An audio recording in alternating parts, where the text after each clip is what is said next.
അതെ, നിങ്ങൾ ശ്രദ്ധിച്ചോ, ഇതുകൂടി കേട്ടാൽ ആ വിഷയം പൂർണ്ണമാണ്. എന്താ ചോദ്യം? സക്കരിയ സലാഹിയോട് അനുയായി ചോദിക്കുന്നു, അല്ല സലാഹി, ചോദ്യം, യൂസുഫ് നബി അലൈഹിസ്സലാത്തു വസ്സലാമിന്റെ സഹോദരങ്ങൾ അഥവാ യാക്കൂബ് നബിയുടെ മക്കൾ യൂസുഫ് നബി അലൈഹിസ്സലാത്തു വസ്സലാമിനെ കിണറ്റിലിട്ടു, അല്ലേ? പല രൂപത്തിലും ഉപദ്രവിച്ചു. പക്ഷേ പിന്നീട് അവർ പശ്ചാത്തപിക്കുന്ന സമയത്ത് അവർ ഉപ്പയായ യാക്കൂബ് നബിന്റെ സമീപത്ത് വരുന്നു. എന്നിട്ട് ഉപ്പയോട് പറയുന്നു, യാ അബാനസ്തഗ്ഫിർ ലനാ,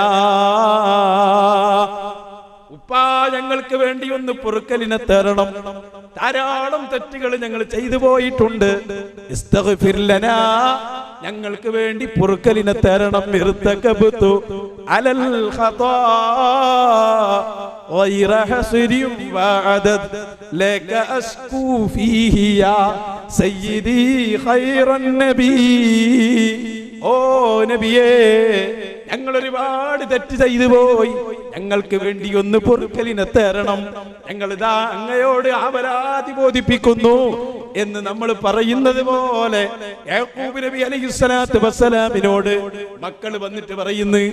അപ്പോൾ ഈ പ്രവർത്തകന്റെ ചോദ്യം, അല്ല സലാഹി, അള്ളാന്റെ അടിമക്ക് അല്ല പോരെ, മതി എങ്കിൽ പിന്നെ എന്തിനാണ് ഇങ്ങനെ യാക്കൂബ് നബിയോട് പറയുന്നത്? എന്തിനാ അവരെ അടയാളം? നേരെ അള്ളാനോടാണ് പറഞ്ഞാ പോരെ. ആ ചോദ്യം ഉത്തരം നിങ്ങളൊന്ന് കേട്ടോ, അപ്പൊ സംഗതി റെഡി. നിങ്ങൾ പറഞ്ഞല്ലോ, അള്ളാഹു ഏറ്റവും അടിമകളോട് അടുത്തവനാണ്, അള്ളാഹുവിനോട് നേരിട്ട് ചോദിക്കാം. എന്തിന് പിന്നെ യാക്കൂബ് നബിയുടെ മക്കള് പിന്നെ യാക്കൂബ് നബിനെ ഇടയാളമാക്കി എന്നുള്ളതാണ് എനിക്ക് സംശയം. അള്ളാഹു ഏറ്റവും അടുത്തവനാണ്, അവനോട് തന്നെ നേരിട്ട് ചോദിച്ചുകൂടെ? പിന്നെ എന്തിനാണ് യാക്കൂബ് നബി ഇടയാളനാക്കിയത്? ഒരാൾക്ക് സ്വന്തം പ്രാർത്ഥിക്കുകയും ചെയ്യാം, പ്രാർത്ഥനയ്ക്ക് ഉത്തരം കിട്ടാൻ സാധ്യതയുണ്ട് എന്ന് തോന്നുന്നവരോട് പ്രാർത്ഥിക്കാൻ ആവശ്യപ്പെടുകയും ചെയ്യാം.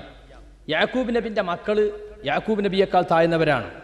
യാക്കൂബ് നബി അള്ളാഹുവിന്റെ പ്രവാചകനും അള്ളാഹുമായി ഏറ്റവും അടുത്തവരുമാണ്. അതുകൊണ്ട് അവർ പ്രാർത്ഥിച്ചാൽ കൂടുതൽ ഉത്തരം കിട്ടാൻ സാധ്യതയുണ്ട്. അതുകൊണ്ട് അവരോട് ആവശ്യപ്പെട്ടു. അതുകൊണ്ട് നമുക്കും അങ്ങനെ ആവശ്യപ്പെടാം. അതല്ല ചങ്ങായി ഞങ്ങളും ഈ പറയുന്നത്, ഇതിന്റെ പേരിൽ വെറുതെ ഒച്ചുണ്ടാക്കണം. ഇതല്ലേ ഞങ്ങളും ഈ പറയുന്നത്.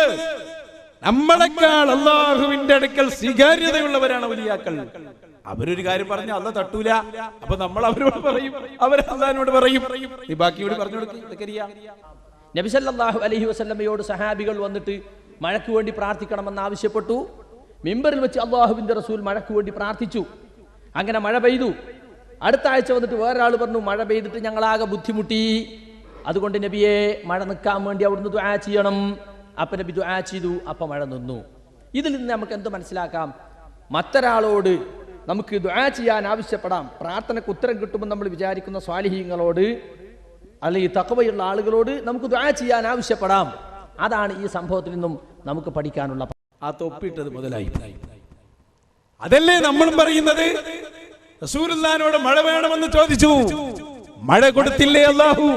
കണ്ടില്ലേ നിങ്ങൾ കലൂരിൽ മിനിയാന്ന് ആ ഹബീബിന്റെ കാൽപ്പാടുകൾ സ്വീകരിച്ച് സമുദായത്തിന് നേതൃത്വം നൽകുന്ന ഉസ്താദ് അവറുകൾ അല്ലാഹുവിനോട് മഴ ചോദിച്ചപ്പോ ആ സെക്കൻഡിൽ മഴ കൊടുത്തവനാണ് അല്ലാഹു തആല. പഠിക്കണം നിങ്ങൾ. അല്ലാഹു അത്തരം മഹാന്മാര് ചോദിച്ചാൽ തരും. നിങ്ങൾ ഇത്ര കാലം അള്ളാന്റെ സ്വന്തം ആളുകളായിട്ട് കഴിഞ്ഞിട്ടുണ്ടോ? അത് അപ്പൊ അതെല്ലാം വ്യാജമായിരുന്നു. നിങ്ങൾ പറഞ്ഞിരുന്നു ആത്മാർത്ഥതയില്ല. ഔലിയാക്കളെ വിട്ട് അള്ളാന്റെ സ്വന്തം ആളുകളാകാൻ കഴിയൂല. അള്ളാഹുവിലേക്ക് അടുക്കണമെങ്കിൽ ഔലിയാക്കളിലൂടെ അമ്പിയാക്കളിലൂടെ സാധിക്കൂ. അപ്പൊ വിഷയം കൃത്യമാണ്. ശിർക്കല്ല എന്ന് ബോധ്യപ്പെട്ടു. ഈ ഒരു പോയിന്റിനാണ് അവരോട് തേടുന്നതെന്ന് ബോധ്യപ്പെട്ടു. എല്ലാവരും കേട്ടോ പറയുന്നത്. ഇനി ഒന്നുകൂടി സക്കരിയ സലാഹി എന്നെ പറയും. അതെന്താണ്? എല്ലാ മുസീബത്തും അവരെ കൊണ്ട് തുടച്ചു മാറ്റാനാണ് ഞാനിത് പ്രസംഗിക്കുന്നത്. നമ്മളെ ചെറിയ പ്രവർത്തകരെ കണ്ടാൽ പോലും വഹാബി ചോദിക്കുന്ന ചോദ്യം എന്താ? ബദരീങ്ങളെ വിളിക്കൽ ശിർക്കോ ശിർക്കല്ലേ? ശിർക്കാണോ ശിർക്കല്ലേ? എന്താ ചോദ്യം. അപ്പൊ നമ്മളെ പ്രവർത്തകർ ശിർക്കല്ല, മൗലവി ശിർക്കാണ്. എന്നിട്ട് നമ്മളെ കുട്ടികളോട് ചോദ്യം, ബദരീങ്ങളെ വിളിക്കൽ ശിർക്കല്ല എന്നുള്ളതിന് ആയത്ത് പറയും. ആയത്ത് പറയണം. എത്ര സ്ഥലത്ത് ചോദിച്ചു നിങ്ങൾ? നമ്മുടെ പണ്ഡിതന്മാർ അന്ന് പഠിപ്പിച്ചു തന്നു നിങ്ങൾക്ക്. ഒരു വിഷയത്തിൽ രണ്ട് വാദങ്ങൾ, ശിർക്കല്ല ശിർക്കാണ്. ഈ വാദങ്ങൾ ഉണ്ടെങ്കിൽ ശിർക്കാണ് എന്ന് പറയുന്നവനാണ് തെളിവ് കൊണ്ടുവരേണ്ടത്. ശിർക്കല്ല എന്ന് പറയുന്നവന് തെളിവിന്റെ ആവശ്യമില്ല. അൽ ബയ്യിനത്തു അലൽ മുദ്ദഈ, അത് ദീനിന്റെ അടിസ്ഥാന നിയമമാ. വാദം ഉന്നയിച്ചവനാണ് തെളിവ് കൊണ്ടുവരേണ്ടത്. നമ്മളത് വിശദീകരിച്ചു പണ്ട്. അപ്പം പറഞ്ഞു ഞങ്ങളെടുത്ത് തെളിവില്ലാത്തതുകൊണ്ട് പറഞ്ഞതാണ്. അങ്ങനെയാ പറഞ്ഞത്. പക്ഷെ ഇപ്പൊ എന്തായി? സക്കരിയ സലാഹി അദ്ദേഹം പറഞ്ഞു ജിന്നിനോട് തേടിയാൽ ശിർക്കല്ല, ഞാൻ ഇൻഷാ അല്ലാഹ് കൊണ്ടുവരും. അപ്പോൾ അനസ് മൗലവിയും കായ്ക്കൊടിക്കാരനും പറഞ്ഞു ജിന്നിനോട് തേടിയാൽ ശിർക്കാണ്. ശിർക്കല്ല എന്ന് പറഞ്ഞ് സക്കരിയ സലാഹിയോട് ചോദിച്ചു അനസ് മൗലവി. അനസ് മുസ്ലിയാർ എന്ന മൗലവി ചോദിച്ചു, സക്കരിയ സലാഹി ശിർക്കല്ല എന്നല്ലേ നിന്റെ വാദം? തെളിവ് പറയൂ, ഖുർആനിൽ നിന്ന് തെളിവ് പറ. അപ്പോൾ സക്കരിയ സലാഹി പറയുകയാണ്, എന്താ അനസ് മുസ്ലിയാരെ, ഓ അനസ് മൗലവി, എവിടെന്നാ നീ ദീൻ പഠിച്ചത്? ശിർക്കല്ല എന്നതിന് തെളിവോ? ഇനി തെളിവിന്റെ ആവശ്യമില്ല. തെളിവ് കൊണ്ടുവരേണ്ടത് ശിർക്കാണ് എന്ന് പറഞ്ഞ നീയാണ്. കണ്ടോ നിങ്ങള്, സ്വലാഹി അടിസ്ഥാന നിയമം പഠിപ്പിച്ചു കൊടുക്കുകയാണ്.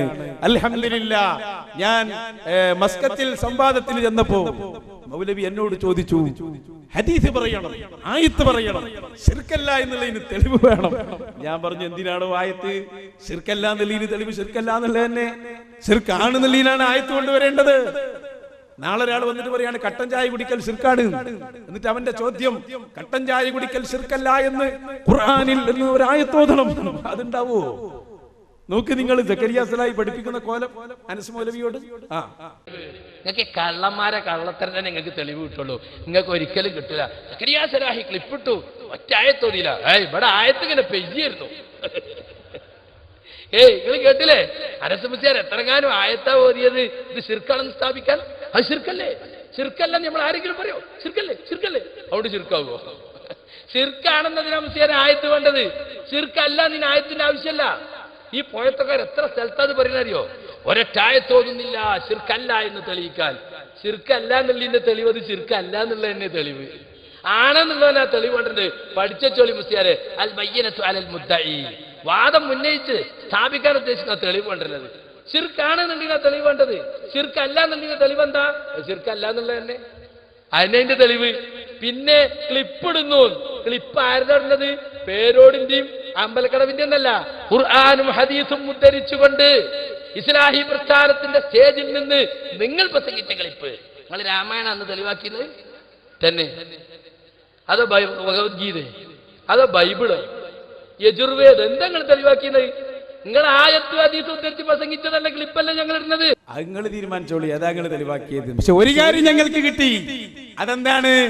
ശിർക്കാണെന്ന് പറയുന്നവനാണ് തെളിവ് കൊണ്ടുവരേണ്ടത്. എന്നിട്ടും നമ്മൾ തെളിവ് പറഞ്ഞു കൊടുത്തു. എന്തിന്?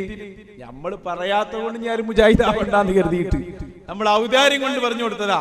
മസ്കറ്റ് സംവാദത്തിൽ ഇന്നമാ വലിയുക്കുമുള്ള ഓതി ഞാൻ അതും കൂടി കാണിക്കും. പിന്നെ എന്തേ പതൊക്കെ ശിർക്കാവുള്ള കാരണം? മസ്കത്തിലേക്ക് സംവാദത്തിലേക്ക് വാ, ഞാൻ റെഡിയാക്കി തരാം. അതും കൂടി നിങ്ങൾ മനസ്സിലാക്കണം. ഏത് നിരക്ക് നോക്കിയാലും ശിർക്കിന്റെ വിഷയം ഇസ്തിഹാസയിൽ വരുന്നില്ല. പിന്നെ എവിടുന്ന അത് ശിർക്ക് ആയത്? അത് പുതിയ തട്ടിപ്പാ. ഇപ്പൊ നമ്മളെ ഈ അങ്ങാടിയിൽ ചെന്ന് ഒരാള് ചായ കുടിക്കണം വിചാരിച്ചോ ഹോട്ടലിൽ. അപ്പൊ ഒരു മൗലവി വന്നിട്ട് പറയാ, എടാ കള്ള് കുടിക്കാൻ പാടില്ല എന്ന് റബ്ബ് പറഞ്ഞിട്ടില്ലേ, പിന്നെ എന്താ ഈ കുടി? ആരോട്? ചായ കുടിക്കുന്നവരോട്. അപ്പൊ ഇവൻ പറഞ്ഞത് ചായയാണ്. ചായ അത് കള്ളാണ്. അല്ലാഹ് പറഞ്ഞിട്ടുണ്ട്, ഇന്നമൽ ഖംറു വൽ മൈസിറു വൽ അൻസാബു വൽ അസ്ലാം. ആയത്തൊക്കെ ഓതുന്നുണ്ട്, ചിലപ്പോ നമ്പറും പറയുന്നുണ്ട്. സുബ്ഹാനല്ലാഹ്. അവനെ സ്വകാര്യമായിട്ട് വിളിച്ചു ചോദിച്ചു, മോനെ എന്താ മോനെ ഈ പ്രസംഗം? കള്ള് എന്ന് പറഞ്ഞാൽ കുട്ടി എന്താ മനസ്സിലാക്കിയത്? അപ്പൊ ഇവൻ പറഞ്ഞു കൊടുത്തു, കള്ള് എന്ന് പറഞ്ഞാൽ ഞാൻ മനസ്സിലാക്കിയത് എല്ലാ മധുരമുള്ള വെള്ളത്തിനും പറയുന്ന പേരാണ്. അപ്പൊ അസുഖം നമുക്ക് മനസ്സിലായി. എല്ലാ മധുരമുള്ള വെള്ളത്തിനും കള്ള് എന്ന് പറയുമെന്നൊരാണ് മനസ്സിലാക്കിയാൽ മധുരമുള്ള ചായകളാകും, ജ്യൂസുകളാകും, അങ്ങനെ എല്ലാത്തിനും ആയത്തോതും കള്ളിനെതിരെ വന്ന ആയത്ത്. ഈ ഒരു അസുഖമാണ് മുജാഹിദികൾക്ക് കിട്ടിയത്. ശിർക്കല്ലാത്തതിനെ ശിർക്കാക്കിയിട്ട് അബൂജഹലിനെതിരെ വന്ന ആയത്ത് നമുക്കെതിരെ ഓതി. അതാണ് ഇവിടെ സംഭവിച്ചത്. അതുകൊണ്ടാണ് 30 കൊല്ലം മുമ്പ് മഹാനായ ഖബറുൽ ഉസ്താദ് അവറുകൾ മലപ്പുറം ജില്ലയിലെ കൊട്ടപ്പുറത്ത് വെച്ച് വാദപ്രതിവാദം നടന്നപ്പോ 1983 ഉസ്താദ് അവറുകൾ ഒരു ചോദ്യം ചോദിച്ചു. ഫെബ്രുവരി 1, 2, 3 ആ ദിവസങ്ങളിൽ നടന്ന വാദപ്രതിവാദത്തിൽ മഹാനായ ഉസ്താദ് അവറുകൾ ചോദിച്ച ഒരു ചോദ്യമുണ്ട്, മൗലവിമാരെ എന്താണ് ശിർക്ക് എന്ന് പറയണം. 30 കൊല്ലം കഴിഞ്ഞിട്ട് ഇന്ന് വരെ അതിന് മറുപടി കിട്ടി. ഇൻഷാ അല്ലാഹ് നാളെയും മറ്റന്നാളും കൊട്ടപ്പുറം വാദപ്രതിവാദത്തിന്റെ വാർഷികാഘോഷം നടക്കുകയാണ് മലപ്പുറം ജില്ലയിൽ. സ്വലാത്ത് വാർഷികല്ലേ നിങ്ങൾ കേട്ടത്? ഇനിയിപ്പോ വാദപ്രതിവാദത്തിന്റെ വാർഷിക ആഘോഷിക്കാൻ 2 ദിവസം പൂർണ്ണമായി. 3-ാം തീയതി എപി ഉസ്താദ് അവറുകൾ തന്നെ നേരിട്ട് അനുഭവം വിശദീകരിച്ച് പ്രസംഗിക്കുകയാണ്. നിങ്ങൾ ചിന്തിക്കണം, അന്ന് ചോദിച്ച ചോദ്യമുണ്ടല്ലോ. അപ്പൊ ശിർക്ക് എന്ന് പറഞ്ഞാൽ എന്താ? മനുഷ്യ കഴിവിനപ്പുറത്തുള്ള കാര്യങ്ങൾ, അല്ലെങ്കിൽ അതുപോലെയുള്ള കാര്യങ്ങൾ. ഇതെല്ലാം അവര് കണ്ടെടുത്ത്, അവര് മനസ്സിലാക്കി, അവരത് പ്രസംഗിച്ചു. പ്രിയപ്പെട്ട സഹോദരന്മാരെ, നിങ്ങൾ മനസ്സിലാക്കണം. നിങ്ങൾ ആലോചിച്ച് നോക്ക്, എന്ത് പറ്റിപ്പോയി ഇവർക്ക്? എല്ലാം വെറുതെ ഉണ്ടാക്കിയതായിരുന്നു. അത് പൊളിക്കാനാണ് 30 കൊല്ലത്തിന്റെ ശേഷം നമ്മൾ ഇവിടെയും ചെലവഴിച്ചു. നിങ്ങൾ കണ്ടോ? ഞാൻ വിശദീകരിക്കുന്നില്ല. മസ്കത്ത് സംവാദത്തിന്റെ ചില ഭാഗങ്ങളിലൂടെ കണ്ടാൽ നിങ്ങൾക്ക് അത് പൂർണ്ണമാവും. ഒമാൻ എന്ന് പറയുന്നത് അവിടെ നല്ല ബർക്കത്തുള്ള ഒരു നാടാണ്. അവിടെ മുജാഹിദ് ഒന്നും കൂടുതലില്ല കേട്ടോ, ആകെ കുറഞ്ഞ മുജാഹിദേ ഉള്ളൂ. പക്ഷെ കുറഞ്ഞ മുജാഹിദ് വന്നപ്പോഴേക്ക് നമ്മുടെ പ്രവർത്തകർ പിടിച്ചു. അങ്ങനെയാണത് വാദപ്രതിവാദത്തിലേക്ക് നീങ്ങിയത്. കഴിഞ്ഞ 12-ാം തീയതി ഒമാനിലെ മസ്കത്തിൽ വെച്ച് വാദപ്രതിവാദം നടന്നു. മുജാഹിദിന്റെ മൗലവി ഒരു തലയെക്കെട്ടൊക്കെ കെട്ടി അവിടെ വന്നിരുന്നു. ഗൾഫിലായതുകൊണ്ട് സ്വാഭാവികമായും മൗലവിമാരെല്ലാം തലമറച്ചിരുന്നു. ഇവിടെയും തലമറക്കുന്ന ഒരു മൗലവിയാണ് അവിടെ എത്തിയത്, സക്കരിയ സരായുടെ മലങ്കൈ. വാദപ്രതിവാദം തീരുമാനിച്ചപ്പോൾ ഉള്ള ആളുകളായിരുന്നില്ല വാദപ്രതിവാദത്തിന് വന്നത് എന്നാണ് അതിന്റെ ആദ്യത്തെ രസം. എന്താ? വാദപ്രതിവാദത്തിന് വ്യവസ്ഥ എഴുതിയപ്പോൾ അവർ എഴുതിയത് AP അബൂബക്കർ മുസ്ലിയാർ സെക്രട്ടറിയായ സമസ്തയും AP അബ്ദുൽ ഖാദർ മൗലവി സെക്രട്ടറിയായ മുജാഹിദുകളും തമ്മിലുള്ള സംവാദം. വാദപ്രതിവാദത്തിന് ഞങ്ങൾ ചെന്ന് നോക്കുമ്പോൾ നമ്മളൊക്കെ AP ഉസ്താദിൽ അംഗീകരിക്കുന്ന ടീമാണ്. അവരെ ഭാഗത്തുള്ള ഒറ്റക്കുട്ടിയും AP അബ്ദുൽ ഖാദർ മൗലവിനെ അംഗീകരിക്കണില്ല, ഒക്കെ ജിന്നി ഗ്രൂപ്പാണ്.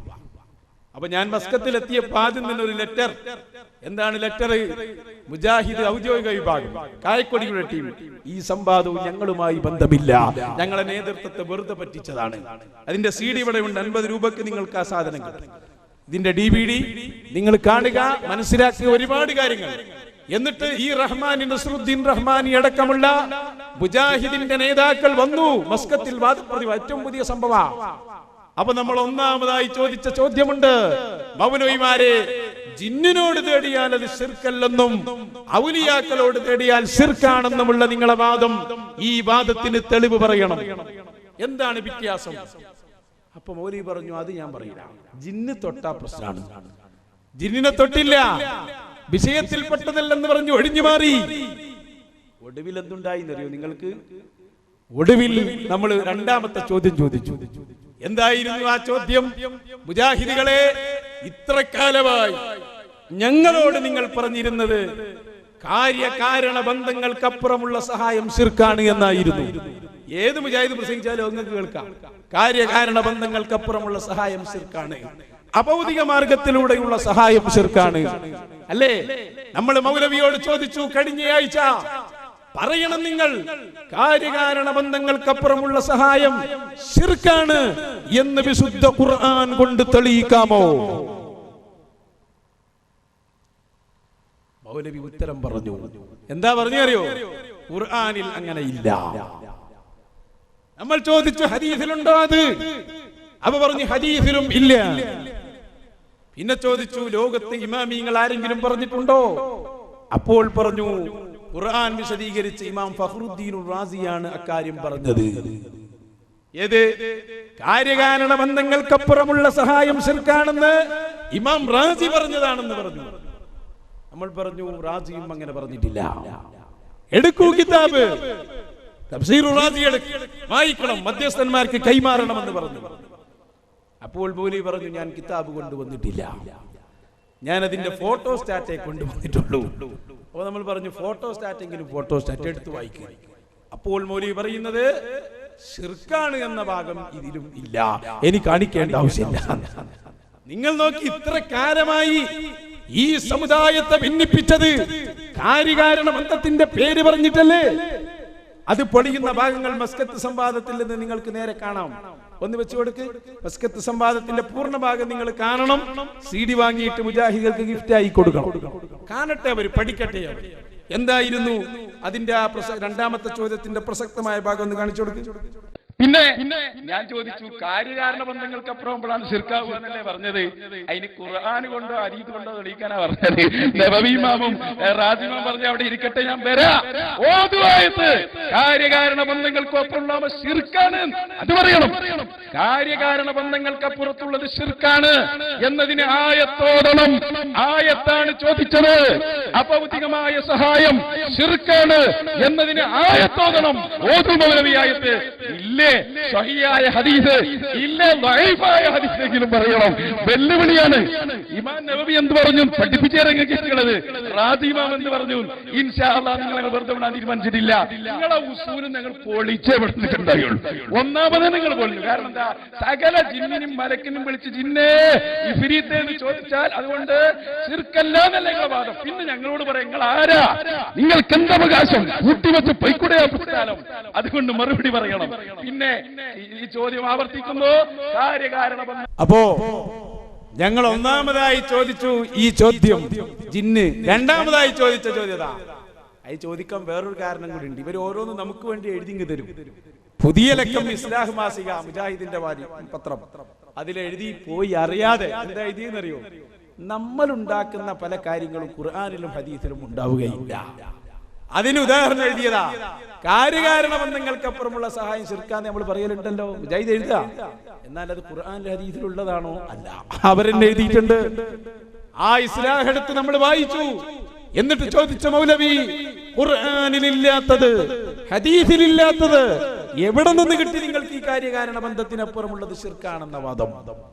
ഇസ്ലാഹ് എടുത്ത് വായിച്ച് ചോദിക്കുന്ന ഭാഗം കൂടി കാണിച്ചു കൊടുക്കുക. ഇസ്ലാഹ് കാണുന്നതിന് പേടിയാ. കാരണം ജിന്ന് മലക്ക് എന്താ പറഞ്ഞതറിയോ? ലോക മുസ്ലിമീങ്ങളെ പഠിച്ചോ, ഈ തോന്നിവാസം ഞങ്ങൾ ഇന്ന് അവസാനിപ്പിക്കും. കേട്ടോ, ഞാൻ വായിച്ചുതരാം. പുതിയ ഇസ്ലാഹ് പേടിക്കുമയാൾ. ഏപ്രിൽ മാസത്തെ ഇസ്ലാഹ് എന്താ ഇതിൽ പറഞ്ഞത് എന്നറിയോ? കേട്ടോളൂ. അതാണ് ശിർക്കാകുന്നതും ശിർക്കല്ലാത്തതും ഉണ്ടെന്ന് നൽകപ്പെട്ടു വരുന്ന നമ്മുടെ വിശദീകരണങ്ങളും വിവേചന മാനദണ്ഡങ്ങളും നബിയിൽ നിന്നോ സ്വഹാബത്തിൽ നിന്നോ നേരിട്ട് ഉദ്ധരിക്കപ്പെട്ടത് അല്ല. ശരിക്ക് കേട്ടോ. അഭൗതികം പഠിച്ച് മനസ്സിലാക്കുക. കാര്യകാരണ ബന്ധങ്ങളിൽ പെടാത്ത എന്ന താങ്കളുടെ നിബന്ധനയും അതേപോലെ അഭൗതിക മാർഗത്തിലുള്ള സഹായം എന്ന കേരളത്തിൽ ഇപ്പോഴും ജീവിച്ചിരിക്കുന്നവരും മരണപ്പെട്ടവരുമായ സലഫി പണ്ഡിതന്മാരുടെ വിശദീകരണവും നബിയിൽ നിന്നോ സ്വഹാബത്തിൽ നിന്നോ നേരിട്ട് കിട്ടിയിട്ടില്ല. അപ്പൊ നിങ്ങളെ ഇസ്ലാഹി ഈ രക്കം വായിക്ക്. എന്തായിരുന്നത്? അഭൗതിക മാർഗത്തിലുള്ള സഹായതേട്ടം അതേപോലെ കാര്യകാരണ ബന്ധം ഇത് ഉണ്ടാക്കിയതാണ്. ഖുർആനിൽ അങ്ങനെയില്ല, ഹദീസിൽ അങ്ങനെയില്ല. പറയട്ടെ, കാരണം നിങ്ങൾക്ക് എവിടെ നിന്ന് കിട്ടി? പറയണം നിങ്ങൾ മറുപടി. ഞാൻ വീണ്ടും വെല്ലുവിളിക്കുന്നു. ഇതിപ്പോ എന്താ? നിങ്ങള് ഈ പള്ളിക്ക് പോകാൻ പാടില്ല. എന്താ തെളിവ്? സഹോദരങ്ങളെ, മുജാഹിദിന്റെ അടിത്തറയാണ് നമ്മൾ ചോദിച്ചത്. കാര്യകാരണ ബന്ധങ്ങൾക്കപ്പുറം ശിർക്കാണ് എന്ന വാദം ഖുർആനിലില്ല, ഹദീസിലില്ല എന്ന് നിങ്ങളെ പത്രം പറയുന്നു. അപ്പോൾ മൗലവി എഴുന്നേറ്റു. തലയെക്കെട്ട് കെട്ടിയ സാധന മുജാഹിദ് മൗലവി തന്നെയാണ്. റഹ്മാനി നബി സക്കരിയ അസ്ലാമിന്റെ വലങ്കയ്യ. അയാൾ പറഞ്ഞു, മുസ്ലിയാരെ, നിങ്ങൾ വെറുതെ ഇസ്ലാഹ് എടുത്ത് വായിക്കണ്ട. അതിലങ്ങനെ പറഞ്ഞത് ശരിയാണ്, ഖുർആനിൽ അങ്ങനെ ഉണ്ടാവില്ല. കേട്ടോളൂ നിങ്ങൾ ആ ഭാഗം കൂടി, അദ്ദേഹം സമ്മതിക്കുന്ന ഭാഗം. ഇസ്ലാഹ് വായിച്ചതിപ്പോ എന്താ കിട്ടിയത്? ഖുർആനിലും ഹദീസിലും അങ്ങനെ കാര്യമില്ല. ശരിയല്ലേ? പരിശുദ്ധ ഖുർആനിലും ഹദീസിലും നേർക്ക് നേരെ അങ്ങനത്തെ ഒരു വിഷയം പറയോ? അങ്ങനത്തെ ഒരു വിഷയം പറയാൻ കൈവെക്കണ്ട, ഒച്ചുണ്ടാക്കണ്ട. അങ്ങനെ ഒരു വിഷയം പറയില്ല. അതുകൊണ്ടാണ് പണ്ഡിതന്മാർ ആയത്ത് വിശദീകരിച്ച് പറഞ്ഞത്. ഇസ്ലാമിൽ പറഞ്ഞെന്താ? പരിശുദ്ധ ഖുർആനിന്റെ ആയത്തിൽ നിന്ന് ഹദീസിൽ നിന്ന് ഒരുപക്ഷെ നേരെ കിട്ടിക്കോണമെന്നില്ല. അതുകൊണ്ടാണ് ആയത്ത് വിശദീകരിച്ച പണ്ഡിതന്മാർ അത് വ്യക്തമായി വിശദീകരിച്ചു. എന്ത്? രണ്ടു തരം സഹായം മിണ്ടിയിട്ടില്ല. അതാ ഞാൻ പറഞ്ഞത്. അതാ ഞാൻ പറയുന്നത്, ഇസ്ലാം വായിച്ചിട്ട് കാര്യമില്ല. അത് നിങ്ങൾക്ക് തിരിയുള്ള കാരണങ്ങൾ മലയാള ആര്യന്റെ ഭാഷയാണ് പറഞ്ഞ് തള്ളിയതാ. ഇപ്പൊ വായിച്ച മനസ്സിലാവൂല. മനസ്സിലാവാത്തോണ്ടാ ഞങ്ങൾ പറയുന്നു, പരിശുദ്ധ ഖുർആനിന്റെ ആയത്തിൽ ചിലപ്പോൾ ഒരു വിഷയത്തിൽ തൈരീഫ് പറയൂല, ഹദീസിൽ തൈരീഫ് പറഞ്ഞിട്ടുണ്ടാവില്ല. പക്ഷെ അത് പണ്ഡിതന്മാർ വിശദീകരിച്ചിട്ടുണ്ട്. പണ്ഡിതന്മാരത് വിശദീകരിച്ചു. അതാണ് ഞാൻ റാസി ഇമാമിന്റെ ഖൗൽ ഉദ്ധരിച്ചത്. എന്ത്? രണ്ട് തരം സഹായം. ഒരു സഹായം രണ്ടും അതെ സാധാരണമായ സുലുമിൻ ഗൈരി വാസിതതി അസ്ബാബിൻ മഅലൂമത്തിൻ മുഅ്താദ വത്താനി മാ യഹ്സുലു ബി. അദ്ദേഹം പറയുന്നത് താരീഫ് ഉണ്ടാവില്ല, നിർവചനം ഖുർആൻ ഉണ്ടാവില്ല. അതൊക്കെ കൊട്ടപ്പുറത്തുനിന്ന് പറഞ്ഞപ്പോ ഈ ഉസ്താദ് പഠിപ്പിച്ചു കൊടുത്തതാ ഇവരെ. നിർവചനം അല്ല നമ്മൾ ചോദിച്ചത്. കാര്യകാരണ ബന്ധങ്ങൾക്കപ്പുറമുള്ള സഹായം ശിർക്കാണ് എന്ന് ഖുർആനിലുണ്ടോ, ഹദീസിലുണ്ടോ? അവസാനം മൗലവി പറഞ്ഞു ഖുർആനിലും ഹദീസിലും അങ്ങനെ ഇല്ല എന്നത് ശരിയാണ്.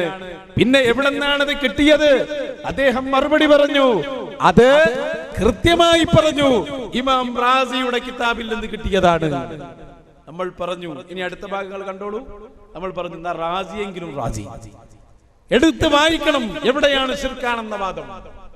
അപ്പോ മൗലവി പറഞ്ഞു കിതാബ് കൊണ്ടുവന്നിട്ടില്ല. ആ ഭാഗം നിങ്ങളൊന്ന് കണ്ടോളൂ. നമ്മുടെ മധ്യസ്ഥൻ കർശനമായി പറഞ്ഞു രേഖവെന്ന് പറഞ്ഞാൽ കിതാബാണ്, കിതാബ് കാണിക്കണം. അപ്പൊ അവരെ മധ്യസ്ഥൻ പറഞ്ഞു ഇതിൽ ഫോട്ടോസ്റ്റാറ്റ് ആയാലും മദീനാണല്ലോ കിട്ടുക. മധ്യസ്ഥന്മാര് തമ്മിൽ ഒരു വാദപ്രതിവാദം അവിടെ നടക്കുന്നുണ്ട്, നിങ്ങൾക്ക് അതൊക്കെ കാണാം. അവസാനം മൗലവി എഴുന്നേറ്റ് കൊണ്ട് ഉരുളുന്ന ഭാഗവും കാണാം. ശിർക്കാന്ന് ഞാൻ പറഞ്ഞിട്ടേ ഇല്ല, ഇനി എന്തിനാ കാണിക്കുന്നത് എന്ന് ചോദിക്കുന്ന ഭാഗവും നിങ്ങൾ കണ്ടു. അല്ല, ഇപ്പൊ ഖുർആനും ഹദീസൊക്കെ വിട്ട് പണ്ഡിതന്മാരിൽ എത്തിയോ? മുക്കല്ലിമീങ്ങളാണോ? എന്താ അവസ്ഥ? അതാ ഞങ്ങൾ പറഞ്ഞ പണ്ഡിതന്മാരായി ഇത് പറയാ. ബോധം വരുന്നുണ്ടോ നിങ്ങൾക്ക്? പിന്നെ ആയത്തോതിയിട്ടില്ല നിങ്ങൾ പറഞ്ഞല്ലോ. അപ്പൊ മൂപ്പര് ചോദിക്കാ നിർവചനം ഉണ്ടാവോ? നിർവചനമല്ലെങ്കിൽ ചോദിച്ചതിന് മനസ്സിലായിട്ടില്ല. ഇന്റെ ഈ വാദം ഉണ്ടല്ലോ, കാര്യകാരണ ബന്ധങ്ങൾക്ക് അപ്പുറം തേടിയാല് അത് അള്ളാഹു അല്ലാത്തവരിൽ പങ്കുചേർക്കലാവും, അത് പിന്നെ ഹറാമാണ്, കുറ്റമാണ്, ശിർക്കാണ്. അതിനുള്ള തെളിവാ ചോദിച്ചത്. പറയാൻ നിങ്ങൾക്ക് കഴിഞ്ഞില്ല. പിന്നെ റാദിമാൻ പറഞ്ഞിട്ടുണ്ട്. എന്നാ കേട്ടോ ഇസ്ലാമിന്റെ മറുപടി.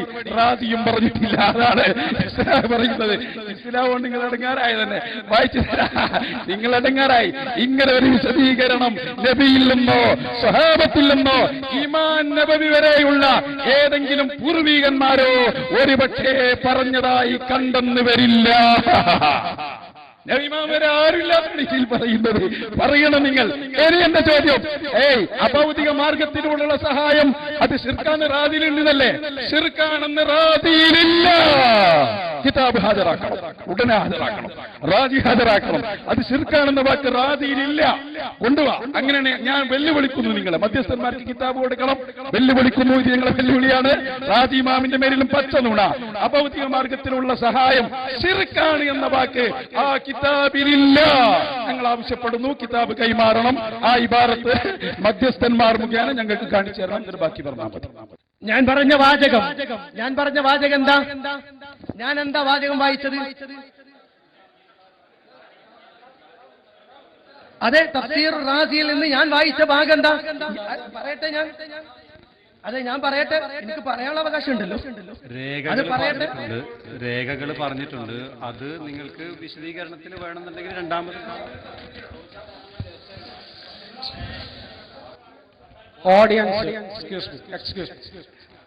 ഓഡിയൻസ് ദയവ് ചെയ്ത് ശാന്തരായിരിക്കണം.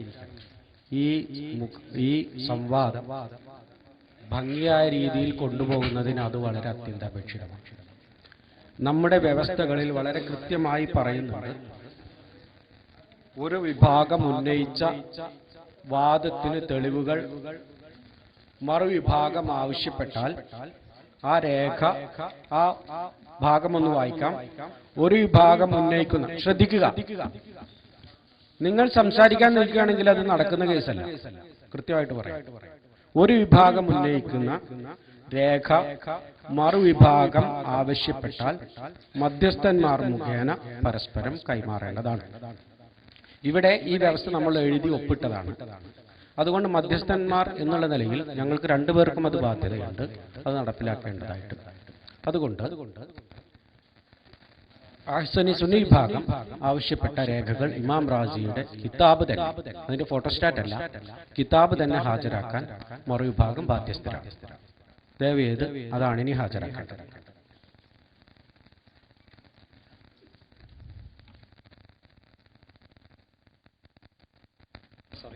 അസ്സലാമു അലൈക്കും. ഇവിടെ ഒരു തർക്കം ഇപ്പം വന്നിരിക്കുകയാണ്. യഥാർത്ഥത്തിൽ നമ്മുടെ മുമ്പിലിരിക്കുകയാണ് ഈ വ്യവസ്ഥ. ഒരു വിഭാഗം ഉന്നയിക്കുന്ന രേഖ മറുവിഭാഗം ആവശ്യപ്പെട്ടാൽ മധ്യസ്ഥമാൻ മുഖേന പരസ്പരം കൈമാറേണ്ടതാണ്. ഇവിടെ വിവരിക്കട്ടെ, അതൊരു കോപ്പിയാണ് കാണിച്ചിരിക്കുന്നത്. അത് രേഖ തന്നെയാണ്. നിങ്ങൾക്ക് പുസ്തകം ഉണ്ടെങ്കിൽ പരിശോധിക്കാം. അങ്ങനെയും ചെയ്യാം. അല്ല, വളരെ നിഷ്പക്ഷമായി പെരുമാറണം. രേഖ എന്ന് പറയുന്നത് ഫോട്ടോസ്റ്റാറ്റ് അല്ല. രേഖ എന്ന് പറയുന്നത് കിതാബാണ്. രേഖ എന്ന് പറയുന്നത് ആർക്കും മനസ്സിലാകുന്നതാണ്. ചിലപ്പോൾ ഇദ്ദേഹത്തിന്റെ പരിചയക്കുറവുണ്ടാവും. മധ്യസ്ഥന്മാർ തമ്മിൽ ഇങ്ങനെ ഒരു സംഘർഷം ഉണ്ടാവാൻ പാടില്ലാത്തതാണ്. വ്യവസ്ഥ നടപ്പിലാക്കേണ്ടത് നമ്മുടെ ഉത്തരവാദിത്തമാണ്. അതിനിടയിൽ ഒരു നിഷ്പക്ഷമായ സമീപനം നമ്മൾ സ്വീകരിക്കേണ്ടതുണ്ട്. രേഖ എന്ന് പറയുമ്പോൾ കൃത്യമായി റാസി ഇമാം ഉദ്ധരിച്ചിരിക്കുന്നു എന്ന് പറഞ്ഞാൽ റാസി ഇമാമിന്റെ ഉദ്ധരിക്കപ്പെട്ട കിതാബ് ഫഖ്റുദ്ദീൻ റാസിയുടെ തഫ്സീർ ഏതായത്തിൻ്റെതാണോ ഏത് വോള്യത്തിലാണോ അതുള്ളത് അത് കാണിച്ചു തരിക എന്നുള്ളതാണ് ഉമർ വിഭാഗത്തിന്റെ രേഖ ഉന്നയിച്ചാൽ കാണിച്ചു തരണമെന്ന് വ്യക്തമാക്കുന്നത്. ഇത് വളരെ സ്പഷ്ടമാണ്. കിതാബ് തന്നെ വേണം, ഇല്ലെങ്കിൽ ഇല്ല എന്ന് പറയാം.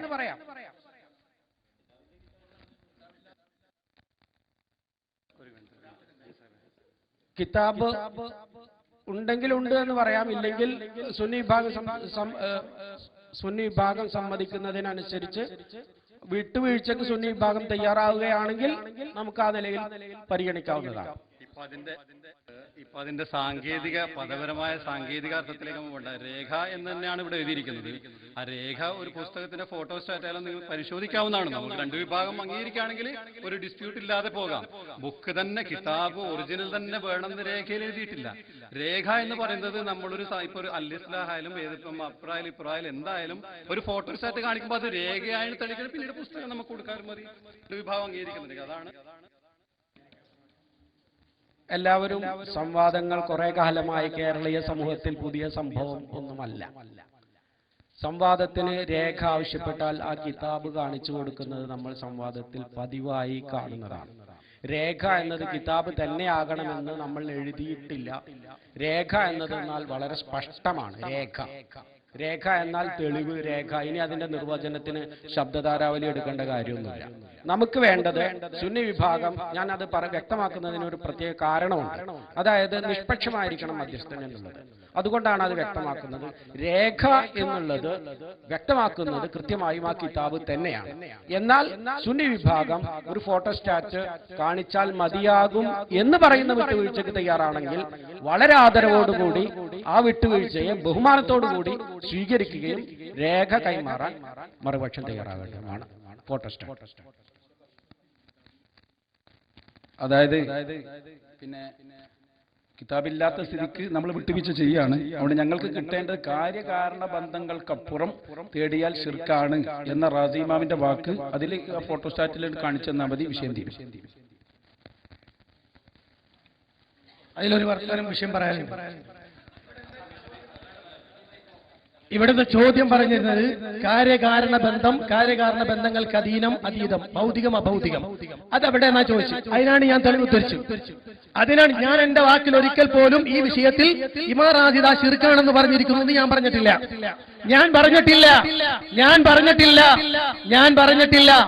ഇമാം റാസിദ് ശിർക്കാണെന്ന് ഞാൻ പറഞ്ഞിട്ടില്ല. ആകെപ്പതല്ലേ ഇവിടെ പ്രശ്നമുള്ളത്. ഇമാം റാസി അടക്കമുള്ള ആരെങ്കിലും ശിർക്കാന്ന് പറഞ്ഞാലല്ലേ നമ്മളെ ചോദ്യം. അതിനല്ലേ കാണിക്കാൻ പറഞ്ഞത്. മൗലവി ഉരുണ്ടു മറിഞ്ഞിട്ട് പറഞ്ഞു അത് ശിർക്കാണെന്ന് ഞാൻ പറഞ്ഞിട്ടില്ല, റാസി ഇമാം അങ്ങനെ പറഞ്ഞിട്ടില്ല. അപ്പൊ നമ്മൾ അടുത്ത ചോദ്യം ചോദിച്ചു, എങ്കിൽ ഖുർആനിലില്ലെന്ന് നിങ്ങൾ പറഞ്ഞു, ഹദീസിലില്ലെന്നും പറഞ്ഞു, ലോക ചരിത്രത്തിൽ ഏതെങ്കിലും ഒരു പണ്ഡിതൻ അത് ശിർക്കാണെന്ന് പറഞ്ഞിട്ടുണ്ടോ? മൗലവി പൂർണ്ണമായ ആയുധം വെച്ച് കീഴടങ്ങി ഒരൊറ്റ കിതാബിലും ശിർക്കാണെന്ന് ഇല്ല എന്ന് പരോക്ഷമായി അദ്ദേഹം സമ്മതിക്കുകയായിരുന്നു ആ വാദപ്രതിവാദം. പിന്നെന്താ സംഭവിച്ചറിയോ നിങ്ങൾക്ക്? അയാളെ പുതിയ ക്ലിപ്പെടുക്ക് എന്താ സംഭവിച്ചറിയോ? ഇങ്ങോട്ടൊരു ചോദ്യം. അവരെ കാര്യകാരണബന്ധം പൊളിഞ്ഞു അവിടെ. പിന്നെ നമ്മളോട് അയാൾ ചോദിക്കാണ്, നബി സല്ലല്ലാഹു അലൈഹി വസല്ലം തങ്ങൾ പറഞ്ഞിട്ടുണ്ടോ ഞാൻ മരിച്ചാൽ എന്നോട് സഹായം തേടാം, അത് ശിർക്കല്ല എന്ന് നബി സല്ലല്ലാഹു അലൈഹി വസല്ലം പറഞ്ഞിട്ടുണ്ടോ? അപ്പൊ നമ്മൾ പറഞ്ഞു അള്ളാഹു തന്നെ പറഞ്ഞിട്ടുണ്ട്. നബി തങ്ങൾ പറഞ്ഞോ ഹദീസിലുണ്ടോന്നോ ചോദ്യം. ഞാൻ പറഞ്ഞു അള്ളാഹു തന്നെ പറഞ്ഞിട്ടുണ്ട്. സൂറത്തുൽ അഹ്സാബിലെ 6-ാമത്തെ ആയത്ത് ഓതി കൊടുത്തു. അന്നബിയ്യു ഔലാ ബിൽ മുഅ്മിനീന മിൻ അൻഫുസിഹിം. അല്ലാഹുവിന്റെ റസൂൽ നമ്മുടെ ശരീരത്തെക്കാൾ നമ്മോട് ബന്ധപ്പെട്ടതാണ്. ആ ആയത്തിന് ഇമാം മാവർദി റളിയല്ലാഹു അൻഹു പറഞ്ഞ തഫ്സീർ വായിച്ചു കൊടുത്തു. അഥവാ നമ്മുടെ പ്രശ്നങ്ങൾ പരിഹരിക്കാൻ നമ്മെ സഹായിക്കാനുള്ള ആളാണ് മഹാനായ ത്വാഹ റസൂലുള്ളാഹി. ഇത് നമ്മളങ്ങ് വായിച്ചു കൊടുത്ത് അപ്പൊ മൗലവി പറഞ്ഞ ആയത്ത് പറ്റൂല, ഹദീസ് ഉണ്ടോ എന്നാണ് എന്റെ ചോദ്യം. നിങ്ങൾ ചിന്തിക്കണം, ആയത്ത് പോരാ. ഞാൻ പറഞ്ഞു എന്താ ഒരാൾ 1000 രൂപ കടം കൊടുത്തു, നമ്മൾ 10,000 തന്നെ കൊടുത്താലോ അത് പറ്റൂല എന്ന് പറയല. ഇങ്ങനെയുണ്ടോ ഒരു മര്യാദ? ഇനി ഹദീസ് വേണോ? പിടിച്ചോ ഹദീസ്. ആ ആയത്തിന്റെ തഫ്സീറിൽ തന്നെ മഹാന്മാർ ആ ഹദീസ് ഉദ്ധരിച്ചിട്ടുണ്ട്. നിങ്ങളിൽ ഒരാൾ മരിച്ചുപോയി, അയാൾക്ക് കടമുണ്ട്, വീട്ടാൻ കഴിഞ്ഞില്ല, എന്റെ അടുത്തേക്ക് വാ, ഫദ്ഉനി, നിങ്ങൾ എന്നെ വിളിച്ചോ. ത്വാഹ റസൂലുള്ളാഹി സ്വല്ലല്ലാഹു അലൈഹി വസല്ലം. അതെങ്ങനെ കടം വീട്ടല്? ഭൗതിക രൂപത്തിലാ? അല്ല. ജാബിർ റളിയല്ലാഹുവിന്റെ ഉപ്പ മരിച്ചുപോയി, കടം വീട്ടാൻ ബുദ്ധിമുട്ടായി. ജാബിർ തങ്ങൾ വന്ന് പറഞ്ഞു, നബിയെ എന്റെ ഉപ്പക്ക് ധാരാളം കടമുണ്ട്, നിങ്ങൾ വീട്ടിൽ തരണം. നബി സല്ലല്ലാഹു അലൈഹി വസല്ലം ചോദിച്ചു, മോനെ നിന്റെ കയ്യിൽ എന്താ ഉള്ളത്? ഉപ്പന്റെ മുതലായി എന്താ ഉള്ളത്? ഒരൽപ്പം ഈത്തപ്പഴമുണ്ട്, കൊണ്ടുവാ. എല്ലാ കടം കൊടുക്കാനുള്ള ആളുകളെയും വിളിക്കാൻ പറഞ്ഞു. അപ്പോ ഒരൽപ്പം ഈത്തപ്പഴുണ്ട്, ഒരുപാട് ആളുകളുണ്ട്. റസൂലുള്ളാഹി സ്വല്ലല്ലാഹു അലൈഹി വസല്ലം ചോദിച്ചു, മോനെ എനിക്ക് എത്ര ഉണ്ട്? എനിക്ക് 1,00,000 ദീനാർ, 1,00,000 ദിർഹം. ഒരുപാട് ആളുകൾ കടങ്ങളുടെ എണ്ണം പറഞ്ഞു. ജാബിർ തങ്ങളോട് നബി സല്ലല്ലാഹു അലൈഹി വസല്ലം പറഞ്ഞു, മോനെ എല്ലാവർക്കും അളന്നു കൊടുക്ക്, 1,00,000 ഉള്ളവർക്ക് 1,00,000ന്റെ ഈത്തപ്പഴം കൊടുക്ക്. എല്ലാവർക്കും കൊടുത്തു. എല്ലാ കടവും തീർന്നു. ആ ഈത്തപ്പഴം അവിടെ തന്നെ ഉണ്ടായിരുന്നു. അങ്ങനെയാണ് ഹബീബായ റസൂലുള്ളാഹി സ്വല്ലല്ലാഹു അലൈഹി വസല്ലം പ്രശ്നം പരിഹരിച്ചത്. ഈ മുഅ്ജിസത്ത് മരണത്തോടെ നിന്നു പോകുന്നില്ല. വഫാത്തിന് ശേഷവും മദീനത്തെ റൗളയിൽ അവിടുന്ന് ജീവിച്ചിരിക്കുന്നു. എന്നിട്ട് മൗലവിയോട് നമ്മൾ പറഞ്ഞു, താബിഈങ്ങളുടെ നേതാവായ ഇമാം ബുഖാരിയുടെ ഉസ്താദായ ഇബ്നുൽ മുൻകദിർ തങ്ങൾ 80 ദീനാർ കടം വന്നപ്പോ നബി തങ്ങളെ റൗളയിൽ പോയിട്ട് പറഞ്ഞു, നബിയെ 80 ദീനാർ എനിക്ക് നാളെ കൊടുക്കാനുള്ളതാണ്, സംഗതി കിട്ടണം.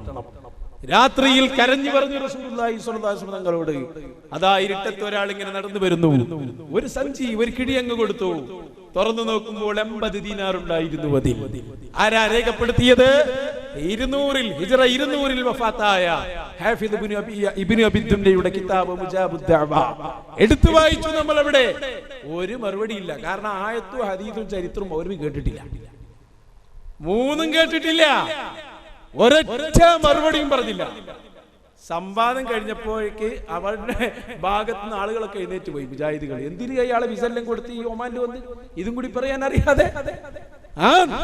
എന്നിട്ട് ഇത് കണ്ടെങ്കിൽ ഇതിപ്പോ സംവാദം കഴിഞ്ഞിട്ട് ഇയാള് ഇന്റർനെറ്റിൽ പ്രസംഗിച്ചതാണ്. തൊപ്പിയൊക്കെ വന്നിട്ട് ഇത് സംവാദത്തിലല്ല, സംവാദം കഴിഞ്ഞിട്ട് ഇയാൾ വന്ന് പറയാണ്, എന്തിനാ പിന്നെ കുറ്റം പറയുന്നത്? ഇയാൾ പറയാ, നമ്മൾ ഫസ്റ്റ് ഒരു ആയത്തും ഹദീസൊക്കെ കേൾക്കുമ്പോ എങ്ങനെ നമ്മൾ മറുപടി പറയാ? ഇയാൾ പറയാണ്, ഞമ്മക്ക് ആദ്യമായി ഇയാൾ സമ്മതിച്ചു, ഞാൻ അത്ര വലിയൊരു പണ്ഡിതനൊന്നുമല്ല, അതുകൊണ്ട് ആദ്യം തന്നെ കേൾക്കുമ്പോ അതെങ്ങനെ തെറ്റാന്ന് നമ്മളാണ് പറയാ. അതാ ഞാൻ കാര്യമായിട്ടൊന്നും പറയാതിരുന്നത്.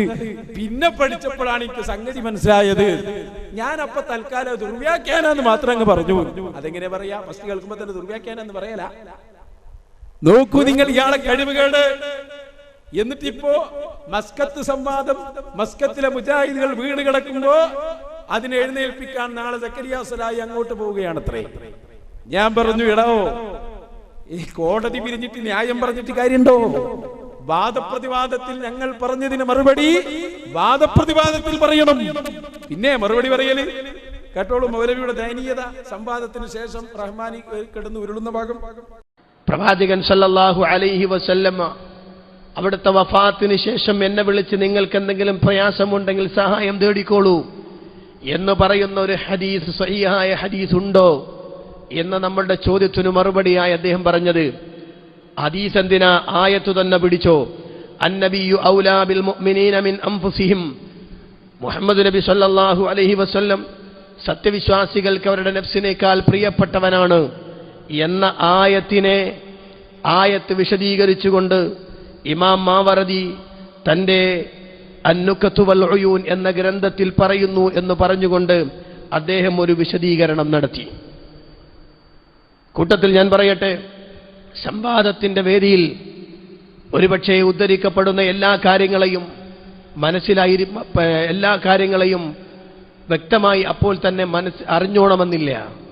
ആ അറിഞ്ഞ കാര്യങ്ങൾ, കേട്ട ഒരു കാര്യം പുതിയതായി കേൾക്കുന്ന ഒരു കാര്യമാണെങ്കിൽ, അല്ലെങ്കിൽ ഒരു സംഭവം കേട്ടാൽ ആ സംഭവം ഇല്ല എന്ന് ഒറ്റയടിക്ക് പറയാനുള്ള ദുർവ്യാഖ്യാനത്തിന് തൊലിക്കട്ടിയൊന്നും നമുക്കില്ല.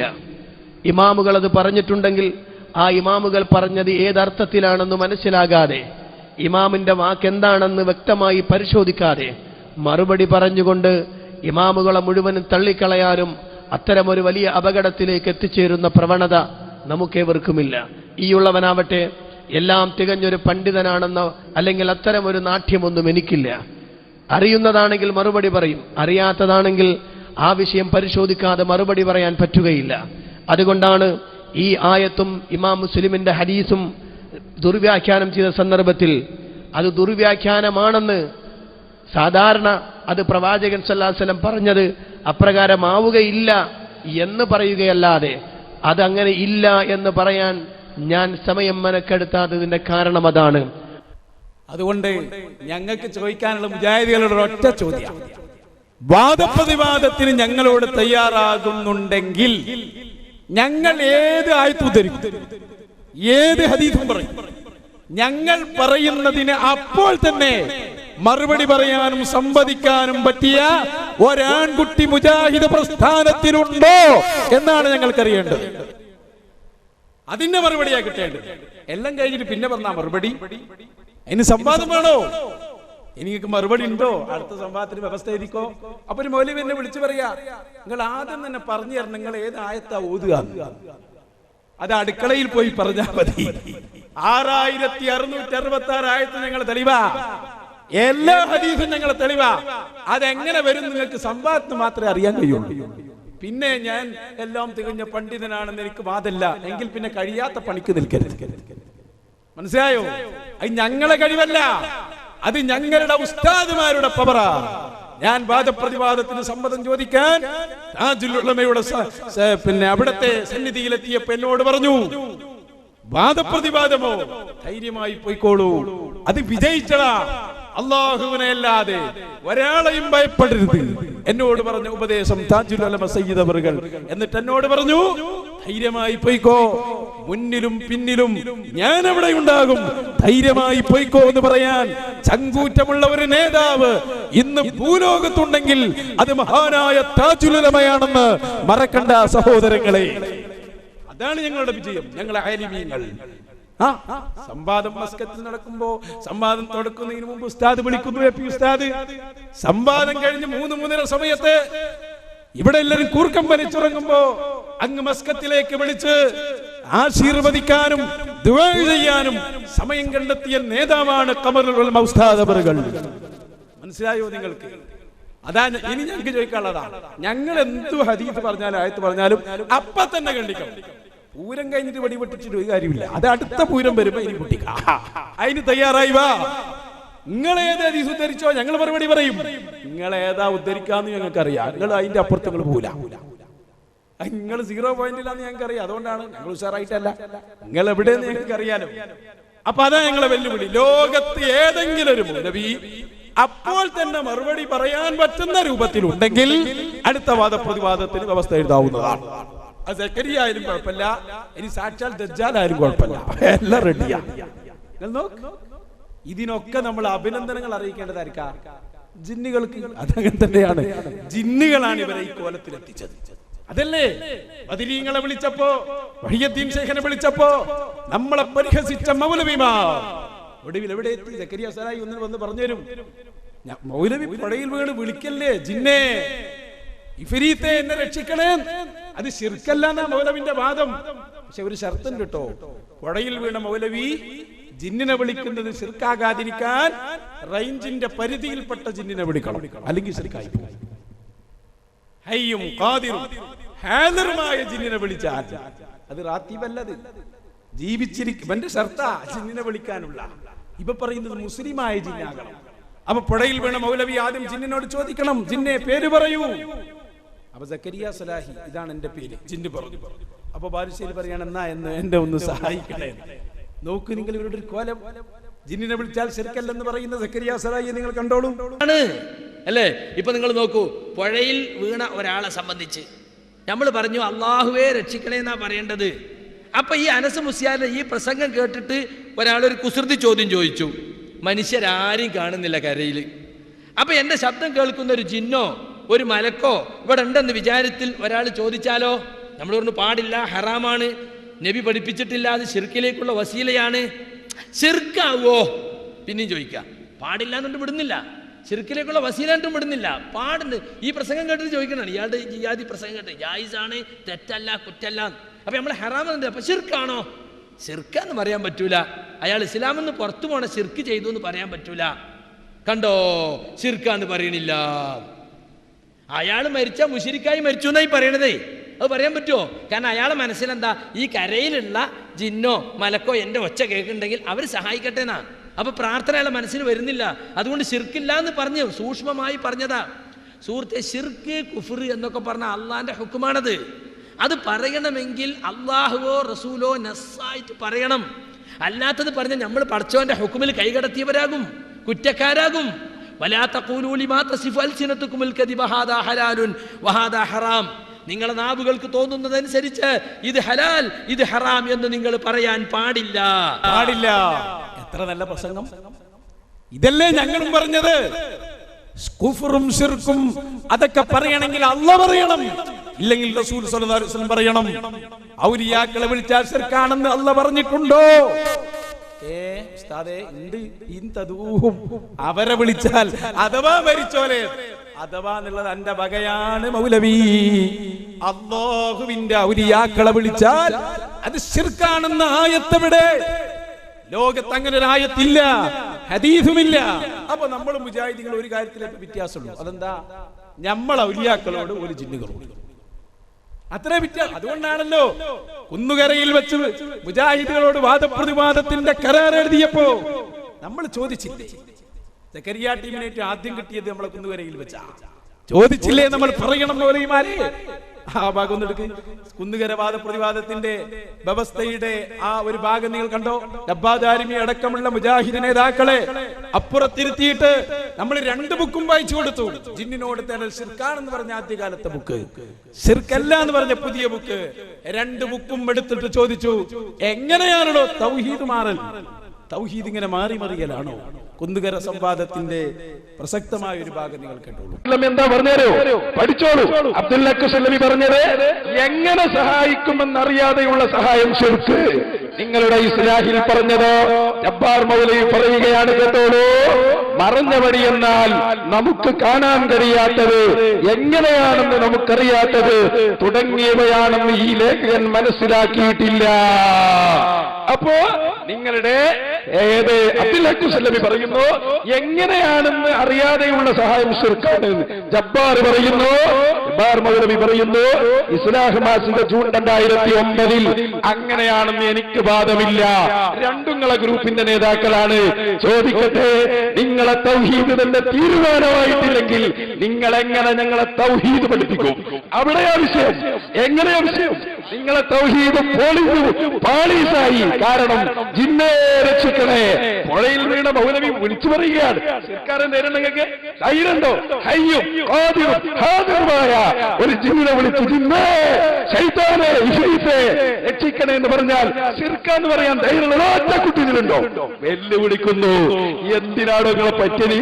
ഞങ്ങളെ ചോദ്യ, പുഴയിൽ വീണ മൗലവി ഹയ്യും ഖാദിറും ഹാദിറുമായ ഇഫ്രീത്തിനെ വിളിച്ച ശിർക്കാണോ അല്ലേ? ഇത് പറയാണ്ട് നിങ്ങളെ തൗഹീദ് പൊളിഞ്ഞ് പാരീസായില്ലേ? നിങ്ങൾക്ക് എന്താ അവകാശം? ബാധാരിമി ടെൻഷനാവണ്ട്, ഇങ്ങോട്ട് പോരി, ഇവിടെ സ്ഥലമുണ്ട്. എന്തിനാ നിങ്ങളുടെ ചാട്ടം സാറാ വാറ്റ് പോയി നിങ്ങട്ട് ചാടി, അവിടെ നിങ്ങട്ട് ചാടിക്കോളൂ. നിങ്ങളെ തൗഹീദ് ഉണ്ടല്ലോ, നിങ്ങളാ ലൈഫും പറഞ്ഞു വന്നാൽ നിങ്ങൾ വിടുന്ന മനസ്സിലായിക്കോളൂ. നീ ആ സമയം ബേജാറാണ്ട, സമയം തീർന്നു. സഹോദരങ്ങളെ, കണ്ണുക്ക് നോക്കല്ലാതെ ഒരു മറുപടിയുമില്ല, ഒരു മറുപടിയുമില്ല. ഇത് ലോകം കണ്ടല്ലോ. ഇന്ന് വരെ കുന്നുകര CD ഇറക്കാൻ മുജാഹിദികളെ നിങ്ങൾക്ക് സാധിച്ചിട്ടുണ്ടോ? മറുപടി പറയാ. നിങ്ങൾ എന്തേ CD ഇറക്കാത്ത? ഇറക്കി തരി, പ്രചരണം ഞങ്ങളെ ഏറ്റോളാ. ഞങ്ങളെ CD ലോകം മുഴുവനെത്തി. എന്തേ നിങ്ങൾ ആ CD പോലും ഇറക്കാൻ പറ്റാത്ത അവസ്ഥയിലായി പോയത്? ആഘോഷിച്ചതാരാ? അപ്പുറത്തെ മുജാഹിദ്. ഞാൻ കാണിച്ചു തരും ഇൻഷാ അല്ലാഹ്. നെക്സ്റ്റ് എടുക്കുമോനെ. എന്നിട്ട് എവിടെ എത്തി? കുന്നുകര സംവാദം, അതുപോലെ മൂവാറ്റുപുഴയിലും എടമുട്ടത്തും മഞ്ചേശ്വരത്തും മണ്ണാർക്കാടും ഒക്കെ വാദപ്രതിവാദം നടന്നപ്പോൾ അൽഹംദുലില്ലാഹ് ഇപ്പൊ പുതിയ വാദപ്രതിവാദം കണ്ടോ നിങ്ങള്? സുന്നി മുജാഹിദും അല്ല, മുജാഹിദും തമ്മിൽ വാദപ്രതിവാദം. അതേതാ? ഒരു ഭാഗത്ത് ബാലുശ്ശേരിയുടെ മൗലവി, വേറൊരു സ്ഥലത്ത് കായക്കൊടിയുടെ ടീം, സക്കരിയ ടീമും കായക്കൊടി ടീമും. എന്താ വാദപ്രതിവാദം? സക്കരിയ സലാഹിന്റെ ടീം ചോദിക്കാണ്, മൗലവി വിജനപ്രദേശത്ത് വെച്ച് ജിന്നിനെ വിളിക്കാൻ പറ്റുമോ? അപ്പൊ ഈ മൗലവി ഇങ്ങോട്ട് ചോദിക്കാണ്, പുഴയിൽ വെച്ച് ജിന്നിനെ വിളിക്കാൻ പറ്റുമോ? ഒരു മൗലവി പുഴയിലും മറ്റേ മൗലവി വിജനപ്രദേശത്ത് നിന്ന് ഇറങ്ങണില്ല, പുഴയിൽ നെറ്റ് കയറുന്നില്ല. ബാലുശ്ശേരി പറയുന്നുണ്ട്, ഞങ്ങളെ ചെറിയ മക്കള് പോയിട്ട് പറഞ്ഞു, കായക്കൊടിക്കാരാ, ആരാ ഈ കായക്കൊടി? ഒരു മാസം മുമ്പ് വരെ എന്റെ വലിയ സുഹൃത്തായിരുന്നു. ഇപ്പൊ പറയാ കായക്കൊടിയോട് ഞങ്ങൾ പറഞ്ഞു, കായക്കൊടി ഒന്ന് കയറുവാ പുഴയിൽ നിന്ന്. അപ്പൊ മൗലവി പറഞ്ഞത്രേ, ഈ പുഴയുടെ തണുപ്പ് കിട്ടിയപ്പോ യായ്പാദത്തിന്റെ ചൂട് എനിക്ക് സഹിക്കൂല, അതുകൊണ്ട് ഞാൻ കയറൂല. നോക്കൂ നിങ്ങൾ, ഒന്ന് വെച്ചു കൊടുക്കാൻ. ഞങ്ങളെ ചെറിയ മക്കള് ചെന്നിട്ട് തന്നെ പുഴയെന്ന് കേറുന്നല്ല, മുണ്ടെടുത്ത് പുഴയിലിറങ്ങിയിട്ട് കുട്ടികളെ പറഞ്ഞു, മൗലവി ഒന്ന് കയറി വരും, നമുക്ക് പുഴയെന്ന് കയറിയിട്ട് ഒരുപാട് കാര്യം കരയെന്ന് പറയാണ്ട്. അപ്പൊ മൗലവി പറഞ്ഞു, മോനെ ഇതിന്റെ ഒരു തണുപ്പും കുളിരും കിട്ടിയപ്പോ യായിബാദുള്ളതിന്റെ ചൂട് എനിക്ക് സഹിക്കാൻ വയ്യ, അത് തൊട്ടന്റെ കാര്യം പോക്ക, അതുകൊണ്ട് പുഴക്കരേന്ന് ഇല യൗമിൽക്കിയാമ ഞാൻ കയറൂല. ഞങ്ങൾ എന്ത് ചെയ്യും? നിങ്ങളെ പുഴക്കരേന്ന് കയറ്റാനുള്ള ശ്രമത്തിലാണ് ഞങ്ങള്. എന്നിട്ട് തോർത്തുകൊണ്ടൊക്കെ ഞങ്ങൾ തരും, തുടച്ചൊക്കെ ഞങ്ങൾ തരും, ഒരു കുഴപ്പമില്ല, നിങ്ങൾ ഞങ്ങൾ സഹോദരങ്ങളല്ലേ, ഞങ്ങൾക്ക് ഒരു വിരോധമില്ല. പക്ഷെ നിങ്ങൾ പശ്ചാത്തപിക്കണം, അത് വെറുതെ അഭിനയിച്ചാ പോരാ, നെഞ്ച് പൊട്ടി റബ്ബിനോട് കണ്ണ് ചുവന്ന് തുടുക്കണം 5 വക്തും. അല്ലെങ്കിൽ ചെയ്തു കൂട്ടിയ പരാക്രമത്തിന് ആനസിനൊക്കെ പടച്ചോൻ പുറത്തു കൊടുക്കുവോ? ഓരോ ദിവസം ഓരോന്നല്ലേ നോണ? എന്തെങ്കിലും അത് കേട്ടിട്ട് പോലും നിങ്ങൾക്ക് എന്താ നേരം വെളുക്കാത്തത്? അപ്പൊ എന്ത് മുജാഹിദുകളായിരുന്നു നിങ്ങളൊക്കെ? നമ്മളൊന്ന് ആലോചിക്കണല്ലോ, എന്ത് മുജാഹിദുകളായിരുന്നു. നിങ്ങളൊന്ന് കിടന്നാലോചിക്കണം, നെഞ്ചത്ത് കൈവച്ച് ചിന്തിക്കണം. എന്ത് മുജാഹിദായിരുന്നു നിങ്ങള്? 2 മുജാഹിദ് അങ്ങോട്ടും ഇങ്ങോട്ടും ചോദിക്കാം, നീ ഏത് മുജാഹിദാ? അപ്പൊ നീ ഏത് മുജാഹിദാണ്? നിങ്ങൾ നോക്കി, എല്ലാം പൊളിഞ്ഞില്ലേ? ഇനി ഒന്നുകൂടി ഞാൻ കാണിക്കാം. ബാലുശ്ശേരിയുടെ പ്രസക്തമായ ഒരു ചോദ്യം കൂടി. ആ ചോദ്യത്തിൽ എന്താ പറയുന്നറിയോ സഹോദരങ്ങളെ? എന്താ ബാലുശ്ശേരി 10 കൊല്ലം മുമ്പ് AP ഉസ്താദിന്റെ പ്രസംഗത്തിൽ നിങ്ങൾ കേട്ട ചോദ്യം, പ്രസക്തമായ ചോദ്യം എന്താണത്? കേട്ടോളൂ നിങ്ങള്, അതുകൂടി പറഞ്ഞോട്ടെ. മുജാഹിദ് ബാലുശ്ശേരി, അതെ, മുൻഗാമികൾക്കാർക്കും തിരിയാത്ത ഒരു ശിർക്ക് നിങ്ങൾക്ക് തിരിഞ്ഞോ? ബാലുശ്ശേരിയാ ചോദിക്കുന്നത്, കായക്കൊടിയോടാണ് ചോദ്യം. അഹ്മദ് ഇബ്നു ഹംബൽ തങ്ങളില്ലാത്ത ഒരു ശിർക്ക്, ഇമാമിങ്ങൾക്ക് തിരിയാത്ത ശിർക്ക് നിങ്ങൾക്ക് തിരിഞ്ഞോ? ആ ചോദ്യം കൂടി ഒന്ന് കേൾപ്പിച്ചു കൊടുക്കും. ബാലുശ്ശേരി ചോദിക്കട്ടെ. പറഞ്ഞിട്ടുണ്ടോ പണ്ഡിതന്മാര്? ഞാൻ നിങ്ങളെ വെല്ലുവിളി കൊണ്ടുവരും. നിങ്ങൾ ഏത് ജമിയത്തുലമേ? ഞാൻ ജമിയത്തുലമ എന്നല്ല, ഞാൻ ഒരു ലോക്കൽ പ്രാസംഗികൻ. അങ്ങനെ കൂട്ടിക്കോളി, ഇനി അത് ക്ലിപ്പിംഗ് കിട്ടോളി, ലോക്കൽ പ്രാസംഗികനാണ്. അപ്പൊ ജനങ്ങൾ കാര്യം മനസ്സിലായിക്കോളൂ. ഞാൻ ചോദിക്കുന്ന ഈ ചോദ്യം, ലോകത്ത് നിങ്ങൾ ഹദീസ് ലൈഫാന്ന് ഖുർആൻ പറഞ്ഞിട്ട് വിശ്വസിച്ചല്ല, ഹദീസ് പറഞ്ഞിട്ട് വിശ്വസിച്ചല്ല, പ്രഗത്ഭരായ മുഹദ്ദിസീങ്ങൾ പറഞ്ഞിട്ട് വിശ്വസിച്ച എങ്കിൽ നിങ്ങളോട് ഞാൻ ചോദിക്കുന്നു, ആ ഹദീസിൽ ശിർക്കുണ്ടെന്ന് പറഞ്ഞിട്ട് സലഫി പണ്ഡിതർ ഉദ്ധരിക്കും. ആ ഹദീസിൽ ശിർക്കില്ല എന്നും അവർ തന്നെയാ പറഞ്ഞു. എങ്കിൽ ഈ 3 കാര്യം 2 എന്നിട്ട് ഇപ്പോഴത്തെ വാദം എന്താ അറിയോ? ഹദീസ് ലൈഫാണെന്ന് പറയാൻ ഇൽമ ഞമ്മക്കില്ല, പക്ഷെ അതിൽ ശിർക്കുണ്ടോ എന്ന് പറയാൻ ഇൽമ ഓൽക്കില്ല. അത് ഞങ്ങൾക്കുള്ളത്. ഏത്? ഞങ്ങൾക്ക് 3 മാത്രമേ 1200 വർഷത്തിന്റെ ഉള്ളിൽ ഒരു കാര്യത്തിൽ, ഇത് ജമാഅത്തെ ഇസ്ലാമിന്റെ വാദ. മൗദൂദി പറഞ്ഞെന്താ? 13 നൂറ്റാണ്ട് കാലം ലോകത്ത് യഥാർത്ഥത്തിൽ റുബൂബിയത്തിലെയും ഉലൂഹിയത്തിലെയും അസ്മാഉ വസിഫാത്തിലെയും മാത്രമല്ല ഹാക്കിമിയത്തിലെ ശിർക്കിനെ കുറിച്ച് 13 നൂറ്റാണ്ട് ലോക മുസ്ലിം പണ്ഡിതന്മാർക്ക് തിരിഞ്ഞില്ല എന്നാണ് ആര് പറഞ്ഞേ? ഇപ്പതാ ആ മൗദൂദിയെ പിൻപറ്റിക്കൊണ്ട് 3 ആളുകൾ ഞങ്ങൾക്കേ ശിർക്ക് തിരിയും, ലൈഫ് സയ്യോ അതുപോലെക്കൊക്കെ തിരിയുള്ളൂ. ഇത് ഇപ്പൊ പറയുന്ന അങ്ങനെയാ. ഇപ്പൊ പറയുന്നത് എന്താണ്? അബ്ദുറഹ്മാൻ സലഫിക്ക് ശിർക്കാവല്ലേ എന്ന് തിരിച്ചറിയും, ഹനീഫ് കായക്കൊടിക്ക് തിരിച്ചറിയും, ഇബ്നു ഹജർ അസ്കലാനി അതൊന്നും മനസ്സിലാക്കാനുള്ള കഴിവ് മൂപ്പരക്കുണ്ടോ? അപ്പൊ ഇമാം മുത്തബി സുന്ന മഹാനായ ഇമാമുസുന്ന ഇമാം അഹ്മദ് ബിൻ ഹംബലിനു അയ്യേ മൂപ്പർക്ക് ശിർക്കൊന്നും തിരിയില്ല, അതുകൊണ്ടല്ലേ മൂപ്പര് ജിന്നിനെ വിളിച്ച് ദ്വയർന്നോട്ടെ. അയ്യടാ എന്താ മൊഞ്ചി, അമ്മഹാന്റെ കാട്ടുകട്ടിയ പ്രദേശത്ത് നിൽക്കാൻ യോഗ്യത ഉണ്ട് നിങ്ങൾക്ക് ഉണ്ടോ? ഒരു ഉച്ചന്റെ മുമ്പ് ഒന്നെടുത്തിട്ട് രാത്രി മഗ്‌രിബ് വരെ ഒന്നെടുത്ത് തീർന്നിട്ടില്ല ആ മനുഷ്യന്റെ മയ്യത്ത് നിസ്കരിക്കാൻ. 8 ലക്ഷം ആളാ മയ്യത്ത്. KJന്റെ ഇപ്പോഴത്തെ പ്രസിഡന്റ് ഉണ്ടല്ലോ ഉമരി സാഹിബ്, അദ്ദേഹം സെൽസബിയിൽ എഴുതിയ ഒരു ലേഖനുണ്ട് ഇമാം അഹമ്മദ് ബിൻ ഹംബലിനെ കുറിച്ച്. എവിടെ നിന്ന് കിട്ടി വായിച്ചാലേ കോപ്പി ചേർത്ത് ഞാൻ തരുന്നുണ്ട്, ഒന്ന് വായിച്ച് പഠിക്കുക. നിങ്ങൾ മനസ്സിലാക്കി. അപ്പൊ ഇമാം നബവിയോ ഏത് നബി? എന്നോടൊരു പണ്ഡിതൻ ചോദിച്ചാ മുജാഹിദ് സെന്ററിന് എന്തോ ഒലക്കമ്മല അഹമ്മദ് ബിൻ ഹംബൽ നിഷേധിക്കട്ടെ, മുബാഹലക്ക് വിളിക്കും ഞാൻ. എന്തോ ഒലക്കമ്മല ഇമാം അഹമ്മദ് ബിൻ ഹംബൽ, അതൊരു ജമിയത്തുൽ ഉലമന്റെ പണ്ഡിതനാണ്. മനസ്സിലായിക്കൂടെ? അപ്പൊ എവിടേക്ക് എത്തിച്ചു ഈ കൗമിനെ നിങ്ങൾ നന്നായിട്ട് ഞങ്ങൾക്ക് നന്നായി ബോധ്യപ്പെട്ടു എവിടെ എത്തിച്ചു ഈ കൗമിനെ. അൽഹംദുലില്ലാഹ്, ഇമാമീങ്ങളെക്കാൾ ശിർക്കും തൗഹീദും ഞമ്മക്ക് തിരിയില്ല. ആര്? ബാരിശ്ശേരിക്കാരൻ. കഴിഞ്ഞില്ലേ കഥ? ഇനി സുന്നിയാവല്ലേ നല്ലത്? ഏത് ഇമാം ആചാരത്തിൽ പോകാത്തത്? ഷാഫി ഇമാം പറഞ്ഞില്ലേ? എല്ലാ ഇമാമുമാരും പറഞ്ഞില്ലേ? എന്താ പറഞ്ഞത്? ഞങ്ങൾക്ക് ആവശ്യമുണ്ടായാൽ ഞങ്ങൾ ജാരത്തിന്റെ അടുത്ത് പോകുന്നു. പറയാത്ത പണ്ഡിതരുണ്ടോ? അപ്പൊ പിന്നെ സുന്നിയാവല്ലേ നല്ലത്? ചോദ്യകർത്താക്കളുണ്ട്, ഇവയും വന്നോളൂ. ഇപ്പൊ ആദ്യ ഒരു അവസരം നമുക്ക് കൊടുക്കാം. ചോദ്യം ചോദിക്കാനുള്ള വലിയമാര് വേം വന്നോളൂ. ആരും നിങ്ങൾ അവസരം തന്നില്ല എന്ന് പറയണ്ട. ചോദ്യം ചോദിക്കാനുള്ള ഒറ്റ നിബന്ധനയുണ്ട്. സുന്നികളും മുജാഹിദുകളും തർക്കത്തിലിരിക്കുന്ന വിഷയം അതാണ് ഇവിടെ പരാമർശിച്ചത്. ആ വിഷയങ്ങൾ ചോദിക്കാവുന്നതാണ്. ഗ്രൂപ്പ് വിഷയങ്ങളോ രാഷ്ട്രീയ കാര്യങ്ങളോ മറ്റു വിഷയങ്ങളോ ഇപ്പോൾ ചോദിക്കേണ്ടതില്ല. ഫിഖ്ഹിന്റെ മസ്അലകളും ഇപ്പോൾ ചോദിക്കേണ്ടതില്ല. സുന്നികളും മുജാഹിദുകളും തർക്കത്തിലിരിക്കുന്ന ചോദ്യങ്ങൾക്ക് സ്വാഗതം. പരിശുദ്ധ ഖുർആനിൽ ഒരുപാട് പ്രാർത്ഥനകളുണ്ട്. അതെ, ആദം നബി അലൈഹി സ്വലാമിന്റെ റബ്ബനാ ലനാ ഓക്കേ, വേം പറഞ്ഞു. ലല്ലാ ഗഫൂർ ലനാ വർഹമനാ മുൻഹാസിദിൻ മൂസാ നബി റബ്ബി ദിനി ഇൽമൻ. ഓക്കേ, ഒരുപാടുണ്ട്. എന്നിട്ട് എല്ലാം അല്ലാഹുവിനോട്. ഓക്കേ, ഏതെങ്കിലും ഒരു പ്രാർത്ഥനയെങ്കിലും മുൻകഴിഞ്ഞ മഹാന്മാരോടുണ്ട്? ഉണ്ടാവില്ല. കാരണം പ്രാർത്ഥന എന്ന് പറഞ്ഞത് അള്ളാഹുവിനോട് മാത്രം നടത്തേണ്ട സംഗതിയാണ്. പ്രാർത്ഥന എന്നാൽ ദൈവമാണ്, ചോദിക്കപ്പെടുന്ന ആള് ഇലാഹാണ് എന്ന രൂപത്തിലുള്ള ചോദ്യത്തിനാണ് ഇസ്ലാമിൽ പ്രാർത്ഥന എന്ന് പറയുക. അതുകൊണ്ട് റബ്ബാണ്, ഇലാഹാണ് എന്ന തേട്ടമൊക്കെ അള്ളാഹിനോടാണ് നടത്തേണ്ടത്. അതാണ് റബ്ബന ആതിന ഫിദ്ദുനിയ ഹസന എന്നൊക്കെ അള്ളാഹിനോട്. അതേ സമയത്ത് അള്ളാഹ് കൊടുക്കുന്ന കറാമത്ത് മജ്ദത്തിന്റെ അടിസ്ഥാനത്തിൽ സഹായിക്കും എന്ന നിലക്ക് അമ്പിയാക്കൾ ഔലിയാക്കളോട് സഹായം തേടാം. അതിന് പ്രാർത്ഥന എന്നല്ല പറയുക. അങ്ങനെ തേടണം എന്ന് വിശുദ്ധ ഖുർആനിൽ ഉണ്ട്. സൂറത്ത് മാഇദയുടെ 55-ാമത്തെ ആയത്ത്, ഇന്നമാ വലിയുക്കുമുല്ലാഹു വറസൂലുഹു വല്ലദീന ആമനുല്ലദീന യുഖീമൂനസ്സലാത്ത വയുഊതൂനസ്സകാത്ത വഹും റാക്കിഊൻ. നിങ്ങളെ സഹായിക്കുന്നത് അല്ലാഹുവാണ്, റസൂലാണ്, അല്ലാഹുവിന്റെ മുഅ്മിനീങ്ങളാണ് എന്ന് വിശുദ്ധ ഖുർആൻ തന്നെ പറഞ്ഞിട്ടുണ്ട്. അപ്പൊ അതുകൊണ്ട് പ്രാർത്ഥന ഇസ്ലാമിന്റെ ഭാഷയിലുള്ള പ്രാർത്ഥന അല്ലാഹുവോട് മാത്രം. അതേ സമയത്ത് സഹായം തേടൽ അല്ലാഹു അനുവദിച്ച മറ്റു ആളുകളോടുമാവാം. ഇത് ഖുർആൻ തന്നെ വ്യക്തമായി പറഞ്ഞതാണ്. ഖുർആനിൽ അങ്ങനെ മറ്റുള്ള മരിച്ചുപോയ മഹാന്മാരോട് തീർച്ചയായും വല്ലദീന ആമനു, മുഅ്മിനീങ്ങളും സഹായിക്കും എന്ന് പറഞ്ഞിടത്ത് ഹസനുൽ ബസരി റളിയല്ലാഹു അൻഹു പറഞ്ഞു, ഈ പറഞ്ഞ മുഅ്മിനീങ്ങൾ എന്ന് പറഞ്ഞതിൽ മരിച്ചുപോയവരും ഉൾപ്പെടും. ഇമാം ഹസനുൽ ബസരിയുടെ ഈ തഫ്സീർ അബൂ ഹയ്യാൻ തങ്ങൾ തന്റെ ബഹ്റുൽ മുഹീത്തിൽ രേഖപ്പെടുത്തിയിട്ടുണ്ട്.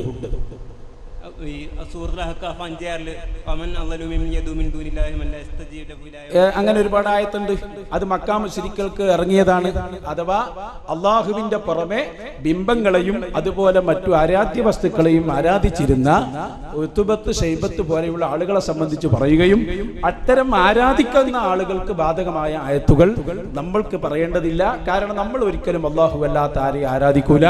അള്ളാഹു അനുവദിച്ച മറ്റു മാർഗത്തിലുള്ള സഹായതേട്ടം മാത്രമാണ് നമ്മൾ ചെയ്യുന്നത്. ഓക്കെ, റാസിർ തഫ്സീറിലൊക്കെ മഹാന്മാരും ഈസാ നബി അലൈഹിസ്സലാം ഈസാ നബി അലൈഹിസ്സലാം പെടുന്നൊക്കെ ഉണ്ടല്ലേ? എങ്ങനെ? റാസിയുടെ തഫ്സീറില് കോപ്പിന്റെ അടുത്തിരിപ്പുണ്ട്. വമൻ അള്ളാഹുവിന്റെ ഇതില് വ്യാഖ്യാനത്തില് എന്താ ഉള്ളത്? അതായത് ഈസാ നബി അലൈഹിസ്സലാം ഒക്കെ പെടുന്ന കോപ്പുണ്ട്. അത് തെറ്റിദ്ധരിച്ചതാണ്. റാസിയിലല്ല. നിങ്ങൾ പറഞ്ഞ ആയത്തും അതല്ല. ഇൻ തദ്ഉഹും എന്ന ആയത്തിന്റെ തഫ്സീറിൽ ഖുർതുബി പറഞ്ഞിട്ടുള്ളതാവും നിങ്ങൾ പറയുന്നത് അല്ലേ? ഫോട്ടോസ്റ്റാറ്റ് കോപ്പിയുള്ളത് നാം വായിക്കും, നോക്കാം. അതിന്റെ ഇടയ്ക്ക് വേറെ ചോദ്യം കണ്ടി ചോദിക്കാം. അദ്ദേഹം റാസി നോക്കട്ടെ. റാസി കിട്ടിയോ? ഇനി ആ വായിച്ചൊന്ന് അർത്ഥം വെച്ചാൽ നമ്മളെ വിഷയം തീരും. വേഗം വായിച്ചു അർത്ഥം വെച്ചോളി, നമുക്ക് വിഷയം തീർക്കാം. അവർ ചിലർ പറഞ്ഞു ബൽ മുറാദി എന്നാൽ ഉദ്ദേശിക്കപ്പെടുന്നത് ഇബാദത്തുൽ മലായികത്ത, മലക്കുകളെ ആരാധിക്കുന്നവരും ഈസയെയും അബ്ദുൽ മലായിക എന്ന് പറഞ്ഞാല് മലക്കുകളെ ആരാധിക്കുന്നവർ. ആരാധിക്കാറിഞ്ഞാല് അവരോട് പ്രാർത്ഥിക്കുക, അതുള്ള കാര്യങ്ങൾ ചെയ്യാം. അവർക്ക് ആരാധന ചെയ്യാം. ഓക്കെ, ആരാധന ചെയ്യുന്ന അങ്ങനത്തെ പോലെ അങ്ങേക്ക് തർക്കമല്ലല്ലോ. അല്ല, അത് തർക്കമില്ല. ഈസാ നബിക്കും മലക്കോൾക്കും ഒക്കെ ആരാധന ചെയ്തവർ അങ്ങനെ തന്നെയാണ്. അതിലെന്താ തർക്കം? നമ്മൾ സഹായം തേടല്ലേ ചെയ്യുന്നത്. സഹായം ഈ തേടുന്നത് ആ ആയത്തിൽ തന്നെ ഉണ്ടല്ലോ. വായിക്കി സഹായം തേടുന്ന ശിർക്കാവ് വായിക്കുന്നത്. ഈ ആരാധിക്കുന്ന ശിർക്കാണ് ഞങ്ങൾക്ക് തർക്കമല്ല. ഇനി സഹായം തേടുന്ന ശിർക്കാന്നുള്ള ആ ഇബാറത്തുകളൊന്നും വായിച്ച വിഷയം തീർന്നു. വേഗം വായിക്കും. മൈക്ക് പിടിച്ച് വായിക്കും, എല്ലാവരും കേൾക്കട്ടെ. നാളിൽ അവർ പ്രകടിപ്പിക്കും അതാപത്ത് ശത്രുത. അതിനൊക്കെ എന്താണ് ഈ ആരാധിക്കുന്നവരോട് അതിനെന്താണ് പ്രശ്നം? അപ്പൊ നമ്മള് അത് സുഹൃത്ത്, എന്ത് ഈ അല്ലല്ലാത്തവർക്ക് ആരാധന ചെയ്യാൻ പാടില്ല. സഹായം തേടൽ ശിർക്കാണ് അതിലെവിടെ? അത് വായിക്കുങ്ങള്. അല്ല സാർ, അള്ളാഹുവിനോടല്ല നമ്മൾ സഹായം തേടിയാല് നിങ്ങളെ വാഴ് വേണ്ട, അതിൽ വായിക്കും. അതിലുണ്ടോ? അതെ, റാജി പൂർത്തിയായിട്ട് നമുക്ക് പോവാം. നിങ്ങൾ റാജി വായിക്കും. റാജിയില് അള്ളാഹു അല്ലാത്തവരോട് സഹായം തേടാൻ ശിർക്കാന്ന് ഇപ്പൊ അതിലെവിടെ? നിങ്ങൾ ആ വായിച്ചില്ലേ? ആരാധിക്കുന്നവർ പെടും. അത് ഈസാ നബിനെ ദൈവമാണെന്ന് വിളിക്കുന്നവരുണ്ട് ഇവിടെ. ഈസാ നബി ദൈവപുത്ര എന്ന് പറയുന്നവരുണ്ട്. അവർക്ക് എന്തായാലും പെടുവായത്ത്. അതൊക്കെ ആരാധനയുടെ ഭാഗമാണ്. നമ്മൾ സഹായം ചോദിക്കുന്ന ആരാധനയുടെ ഭാഗമല്ല. നമ്മൾ അവരോട് തേടുന്നത് അല്ല പറഞ്ഞിട്ടാണ്. ആരാധിക്കാൻ പാടില്ല അല്ലല്ലാത്ത പോലെ. ഈസാ നബിനെ ആരാധിച്ചാൽ അതും തെറ്റാണ്. അതിലൊക്കെ തർക്കം. നമ്മളെ വിഷയം താരങ്ങള് മുഅ്ജിസത്ത് കറാമത്തിന്റെ അടിസ്ഥാനത്തിൽ അള്ളാഹു അല്ലാത്തവരോട് സഹായം തേടൽ ശിർക്കാണ്. അതതിലെവിടെ ഇല്ല. വായുതൽ വീണ്ടും അനുവദനീയമാണ്. ഉദ്ദേശിക്കൽ കൊല്ല മഹബൂദാത്തിൽ എല്ലാ ആരാധിക്കുന്നവരും. അതിലാർക്ക തർക്കം? കൊല്ല മഹബൂദാത്തിൽ ആരാധിക്കപ്പെടുന്ന എല്ലാവരും ഉദ്ദേശിക്കണം. അതന്നെ ഞങ്ങൾ ഈ പറയുന്നത്. അത് ഈസാ നബിനെ ആരാധിച്ചാലും റസൂലുള്ളാഹിനെ ആരാധിച്ചാലും കല്ലിനെ ആരാധിച്ചാലും മുള്ളിനെ ആരാധിച്ചാലും ഒക്കെ തെറ്റാണ്. അതിൽ ഇവിടെ തർക്കല്ലേ. നമ്മൾ പറയുന്ന എന്താ നിങ്ങള് മുഅ്ജിസത്ത് കറാമത്തിന്റെ അടിസ്ഥാനത്തിൽ സഹായം തേടിയ ശിർക്കാന്നതിലെവിടെ? ഉസ്താദ് പറഞ്ഞില്ല അല്ലാഹുവിനോട് മാത്രം ഇതുങ്ങളില്ലേ? നിങ്ങൾ വെറുതെ ഞങ്ങളെ നേരം കളയരുത്. റാസിയിൽ പതുണ്ടോ സഹായം തേടിയ ശിർക്കാന്ന്? റാസി ആരാധിച്ച ശിർക്ക. അത് റാസിയിലല്ല, ഖുർആൻ നസ്സായി പറഞ്ഞല്ലേ. അത് തർക്കല്ല. ഇയ്യാക നഅ്ബുദു ഇയ്യാക നസ്തഈൻ, എന്നോട് മാത്രം സഹായം, എന്നോട് മാത്രം ആരാധന. എന്റെ ചോദ്യം, അല്ലാത്തവരോട് സഹായം തേടിയ ശിർക്കാന്ന് അതിലുണ്ടോ? അതുണ്ട്. നിങ്ങൾ വായിച്ചോളി. ഞങ്ങൾ ഇപ്പൊ നിർത്തും. അത് ഇവിടുന്ന് പരസ്യമായിട്ട് ഞാൻ പ്രഖ്യാപിക്കും. അങ്ങനെ ഞങ്ങൾ ഇനി മുതൽ ചെയ്യൂല. റാസി ഇമാം പറഞ്ഞിട്ടുണ്ടെങ്കിൽ ധൈര്യമായിട്ട് വായിക്കാം. നിങ്ങൾ വായിച്ചില്ല. വായിച്ചില്ല എന്താ ഉള്ളത്? വായിച്ച തന്നെ തെറ്റാണ്, 100% തെറ്റാണ്. പിന്നെ ഞാൻ അത് നിങ്ങളെ ഇടങ്ങാറാക്കേണ്ട വിചാരിച്ചിട്ട് പറയാതിരുന്നാണ്. പക്ഷെ നിങ്ങൾ ആ പറഞ്ഞിട്ടുണ്ടല്ലോ, അല്ലല്ലാത്തവർക്ക് ആരാധന ചെയ്താൽ ശിർക്കാണെന്നാണ് അതിൽ പറഞ്ഞത്. അതങ്ങനെ തന്നെയാണ്. നമ്മളിപ്പോ അമ്പലത്തിന്റെ മൂലയിലുള്ള കല്ലിനെ ഒരാൾ ചുംബിച്ചാൽ ശിർക്കാണല്ലോ. കഅബയുടെ മൂലയിലുള്ള കല്ലിനെ ചുംബിച്ചാൽ തൗഹീദാണല്ലോ. മനസ്സല്ലേ നോക്കേണ്ടത്. അതുകൊണ്ട് നമ്മൾ ആരും അല്ലല്ലാത്തവർക്ക് ആരാധിക്കുന്നില്ല. അതാണ് റാസി പറഞ്ഞത്. അതാണ് ഈ മഅബൂദാത്ത്, ഇബാദത്ത്, അബദത്ത് എന്നൊക്കെ പറയുന്നത്. ഇത് റാസിയിലുണ്ടോ? സഹായം തേടിയ ശിർക്കാന്നുണ്ടോ? ഉണ്ടോ? അല്ല, അത് അതിലുണ്ടോ? സഹായം തേടിയ ശിർക്കാന്നതിലുണ്ടോ? അപ്പൊ റാസിയിലില്ല എന്നായില്ലേ? റാസിയിലില്ല. അതെ, അല്ല, നിങ്ങൾ റാസി എടുത്തുകൊണ്ടാണ് ഞാൻ പറഞ്ഞത്. ഓക്കെ, അപ്പൊ റാസിയിലില്ല എന്ന് മനസ്സിലായി. അത് ആരാധിക്കുമ്പോ വിളിച്ച് പ്രാർത്ഥനയും ആരാധനയാണ് അള്ളാഹു പറഞ്ഞിട്ടുണ്ട്. അതെവിടെ പറഞ്ഞു?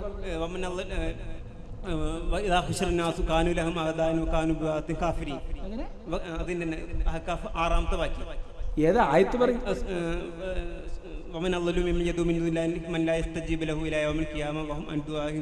അതിനർത്ഥം പറയും. ഏറ്റവും പിഴച്ചവരാരാണ്? വിളിച്ച് പ്രാർത്ഥിക്കുന്നതിനേക്കാൾ മല്ലായസ്തജീബലഹു, ഉത്തരം അവന് ഉത്തരം നൽകാത്തവനെ വിളിച്ചു പ്രാർത്ഥിക്കാന്ന് അർത്ഥം വെച്ചേ. ഈ പ്രാർത്ഥന എന്ന് പറഞ്ഞാൽ എന്താ? അബൗദ്ധികമായ നിലയിൽ ഉള്ള സഹായം നേട്ടം. അതാരാ പറഞ്ഞേ? അത് ഖുർആനിൽ തെളിയുന്നതാണ്. അതാരാ പറഞ്ഞു? ഈ അബൗദ്ധികം എവിടുന്ന് കിട്ടി നിങ്ങൾക്ക്? ഞാൻ മസ്കറ്റ് എന്ന് ചോദിച്ചെങ്കിൽ ഉത്തരം കിട്ടിയില്ല. അത് നിങ്ങൾക്ക് എവിടുന്ന് കിട്ടിയത്? അബൗദ്ധിക മാർഗത്തിൽ സഹായം തേടിയ ശിർക്കാന്നതിലുണ്ട്. അതാരുണ്ടാക്കി? അതൊന്ന് കിട്ടണം. അതാരുണ്ടാക്കി? അതാരുണ്ടാക്കി? അബൗദ്ധിക മാർഗത്തിലുള്ള സഹായം ശിർക്കാൻ നിങ്ങൾ തെറ്റിദ്ധരിച്ചതാണ്. അള്ളാഹു നിങ്ങൾക്ക് ഹിദായത്ത് നൽകുമാറാകട്ടെ. ഞങ്ങൾക്കൊരു വിഷയം, ഞങ്ങളോട് നല്ല നിലയില പറയും. അബൗദ്ധിക മാർഗത്തിൽ സഹായം തേടിയ ശിർക്കാന്ന് അതിലുണ്ടോ? അത് ആരുണ്ടാക്കിയത്? എവിടുന്നാണ് ഈ അബൗദ്ധികം കിട്ടിയത്? ആരാണിത് പറഞ്ഞത്? ആരത് പറഞ്ഞു? ഈ പ്രാർത്ഥന അറിഞ്ഞ അബൗദ്ധിക മാർഗത്തിൽ സഹായം തേടല നിങ്ങൾക്ക് എവിടുന്ന് കിട്ടിയതാ? ആരാ പറഞ്ഞു? അല്ല ഇത് പറയും. അല്ല അത് ഇത് പറയുങ്ങള് അല്ല പറഞ്ഞ് നിങ്ങൾ വ്യാഖ്യാനിച്ച് തെറ്റി. ആ പ്രാർത്ഥന എന്ന് പറഞ്ഞ നിങ്ങൾ പറഞ്ഞല്ലോ അബൗദ്ധിക മാർഗത്തിലൂടെ സഹായം തേടല പ്രാർത്ഥന. അതാര് പറഞ്ഞു? നിങ്ങൾക്ക് പറയാൻ പറ്റുമോ? നിങ്ങളാ ഖുർആൻ വ്യാഖ്യാതാവാണോ? ഇമാമിങ്ങളല്ലേ പറയേണ്ടത്. അവരാരും അങ്ങനെ പറഞ്ഞോ? അതോ ഖുർആനിലുണ്ടോ ഹദീസിലുണ്ടോ? എവിടുന്നെങ്കിലും ഉണ്ടാക്കാൻ നമ്മൾ ഓരോന്നിങ്ങനെ അല്ല ഇത് പറയും. ഈ അബൗദ്ധികം നിങ്ങൾക്ക് എവിടെ നിന്നിട്ടാ? ഇല്ല, ആരും ഒന്നും ചെയ്യണ്ട, അയാൾ മനസ്സിലാക്കട്ടെ. അബൗദ്ധികം എന്നുള്ളത് നിങ്ങൾക്ക് എവിടെ നിന്നിട്ടാ? അത് ആര് പറഞ്ഞു നിങ്ങൾക്ക് ഈ അബൗദ്ധികം? അത് നോക്കി ജനങ്ങൾ അറിയണത്. അത് എവിടെ നിന്ന് കിട്ടിയതാ? നിങ്ങൾ ഓതി പഠിച്ചിട്ടുണ്ടോ? ദർസിൽ ഓതിനോ? കുറവാണ്, പഠിപ്പ് കുറവാണ്. അപ്പൊ പഠിപ്പ് കുറവുള്ള ആൾക്ക് നിങ്ങൾക്ക് ഈ അബൗദ്ധിക മാർഗത്തിലൂടെ സഹായം തേടിയാലാണ് പ്രാർത്ഥന എന്ന് ആര് പറഞ്ഞെന്ന്? അതാരാ പറഞ്ഞത്? അതാര് പറഞ്ഞെന്നു? അതൊക്കെ കിട്ടണം. നിങ്ങൾക്ക് ആരായി പറഞ്ഞത്? അതല്ലേ ഈ പ്രാർത്ഥന പറഞ്ഞാൽ എന്താന്ന്? അതാ ഈ തർക്കം. പ്രാർത്ഥന എന്ന് പറഞ്ഞ അബൗദ്ധിക മാർഗത്തിലൂടെ സഹായം തേടലല്ല. അവിടെ നിങ്ങൾക്ക് പേച്ചത്. അതാരും നിങ്ങൾക്ക് പറഞ്ഞു പ്രാർത്ഥന പറഞ്ഞാൽ അതാണ്. എനിക്കത് കിട്ടിയ ഉത്തരായി. പറഞ്ഞോളി. ആരാ പറഞ്ഞു? എന്താ പ്രാർത്ഥന എന്ന് പറഞ്ഞാൽ എന്താ? എന്നാ ഞാൻ പറഞ്ഞിട്ട് എന്താ പ്രാർത്ഥന? അടിമയും ഉടമയുമാണെന്ന നിലക്കുള്ള തേട്ടത്തിന് ആ പ്രാർത്ഥന എന്ന് പറയും. ഞാൻ മുഹിയുദ്ദീൻ ഷേഖിനോട് തേടുമ്പോ മുഹിയുദ്ദീൻ ഷേഖ് എന്റെ ഇലാഹാണ്, റബ്ബാണ്, ദൈവമാണ്, ഈ നിലക്ക് ഞാൻ ചോദിച്ച അതാണ് പ്രാർത്ഥന. അത് അല്ലാത്തവരോട് പാടില്ല. അതാണ് നിങ്ങൾ ആ ഓതിയ ആയത്ത്. സൂറത്തുൽ അഹ്ഖാഫിന്റെ വചനം അതാണ്. അല്ലാതെ അബൗദ്ധിക മാർഗത്തിലൂടെ സഹായം തേടലല്ലത്. അത് ആരോ ഉണ്ടാക്കിയതാണ്. മനസ്സിലായില്ലേ? മനസ്സിലായപ്പോ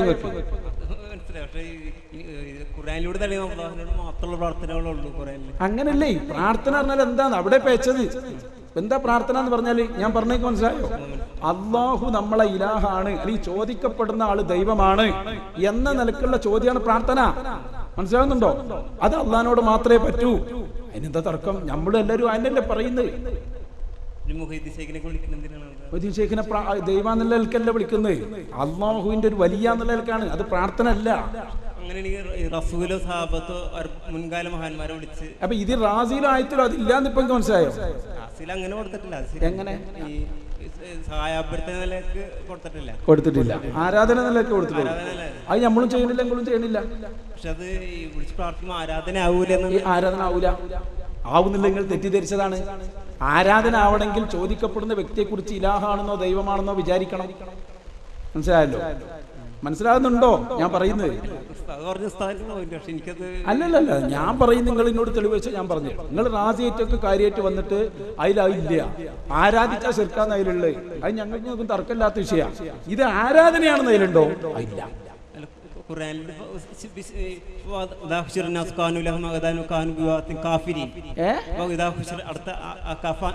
ആറാമത്തെ വാക്യം എന്ത്? അതിനെന്താ? അതില് നടന്നോട്ടെ, മഴ കൊള്ളാതെ നിങ്ങള് ഞാൻ പറഞ്ഞ വിഷയം ഒറ്റ പോയിന്റ് നിങ്ങൾ മനസ്സിലാക്കിയാൽ മതി. ആരോഗ്യങ്ങളെ തെറ്റിദ്ധരിപ്പിച്ചതാണ്. പ്രാർത്ഥന എന്ന് പറഞ്ഞാൽ നിങ്ങളാ പറഞ്ഞതല്ല, അബൗദ്ധികമൊക്കെ ആരോ ഉണ്ടാക്കിയതാണ്. ഇത് അള്ളാഹു റസൂലൊക്കെ അംഗീകരിച്ചതാണ്, ചെയ്തത് കേട്ടോ. മനസ്സിലാക്കിയോ? ഇനി അള്ളാഹുവിനോട് പ്രാർത്ഥന. എന്താ സാധനം? സുന്നത്ത് മാസിക 2007 ഏപ്രിലില് അതിലെന്താ? മഹാന്മാരെ വിളിച്ച് പ്രാർത്ഥിക്കാൻ എഴുതിയിട്ടുണ്ട്. മഹാന്മാരെ വിളിച്ച് പ്രാർത്ഥിക്കാം എന്ന് വായിക്കി.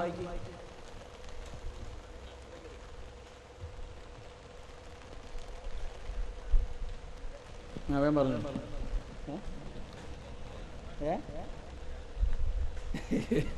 അയാൾ വായിക്കട്ടെ. അയാൾ ആ സംശയം തീർന്ന അയാളൊന്ന് ശൂന്യമാവണം.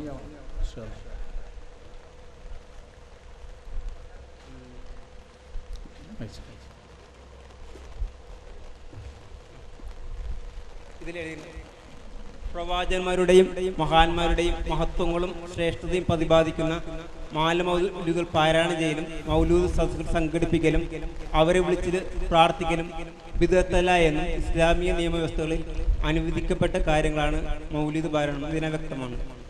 അവരെ വിളിച്ച് പ്രാർത്ഥിക്കൽ അനുവദനീയമാണെന്ന് എഴുതിയിട്ടുണ്ട്. അതാ ഇപ്പൊ സംശയമുള്ളൂ.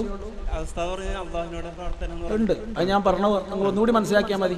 അതായത് ഇസ്ലാമിന്റെ ഭാഷയിൽ ഒരു പ്രാർത്ഥന ഉണ്ട്. അതാണ് ഏത്?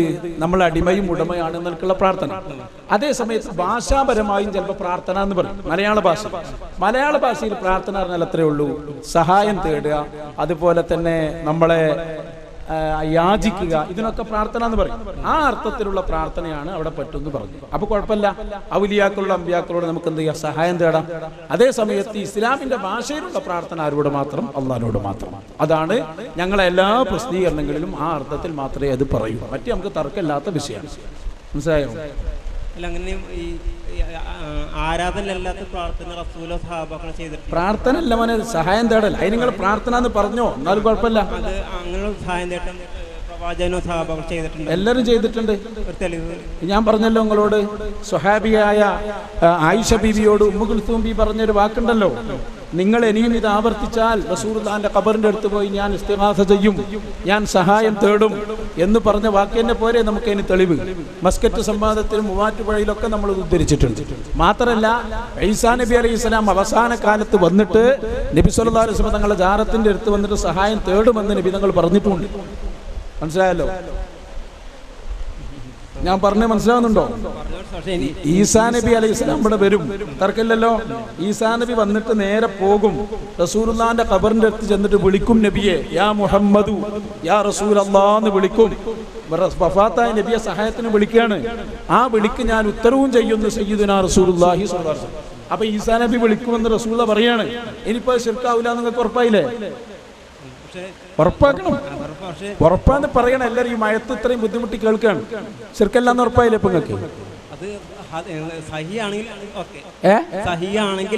അത് സ്വഹിയാന്ന് അൽബാനി പോലും പറഞ്ഞിട്ടുണ്ട്. സ്വഹിയാണ്, പരിശോധിക്കണ്ട. അതിപ്പോ തന്നെ കിതാബ് പണി കാണിച്ചു തരാം. ഷിർക്കാണ് എന്ന് നിങ്ങൾക്ക് മാറാ.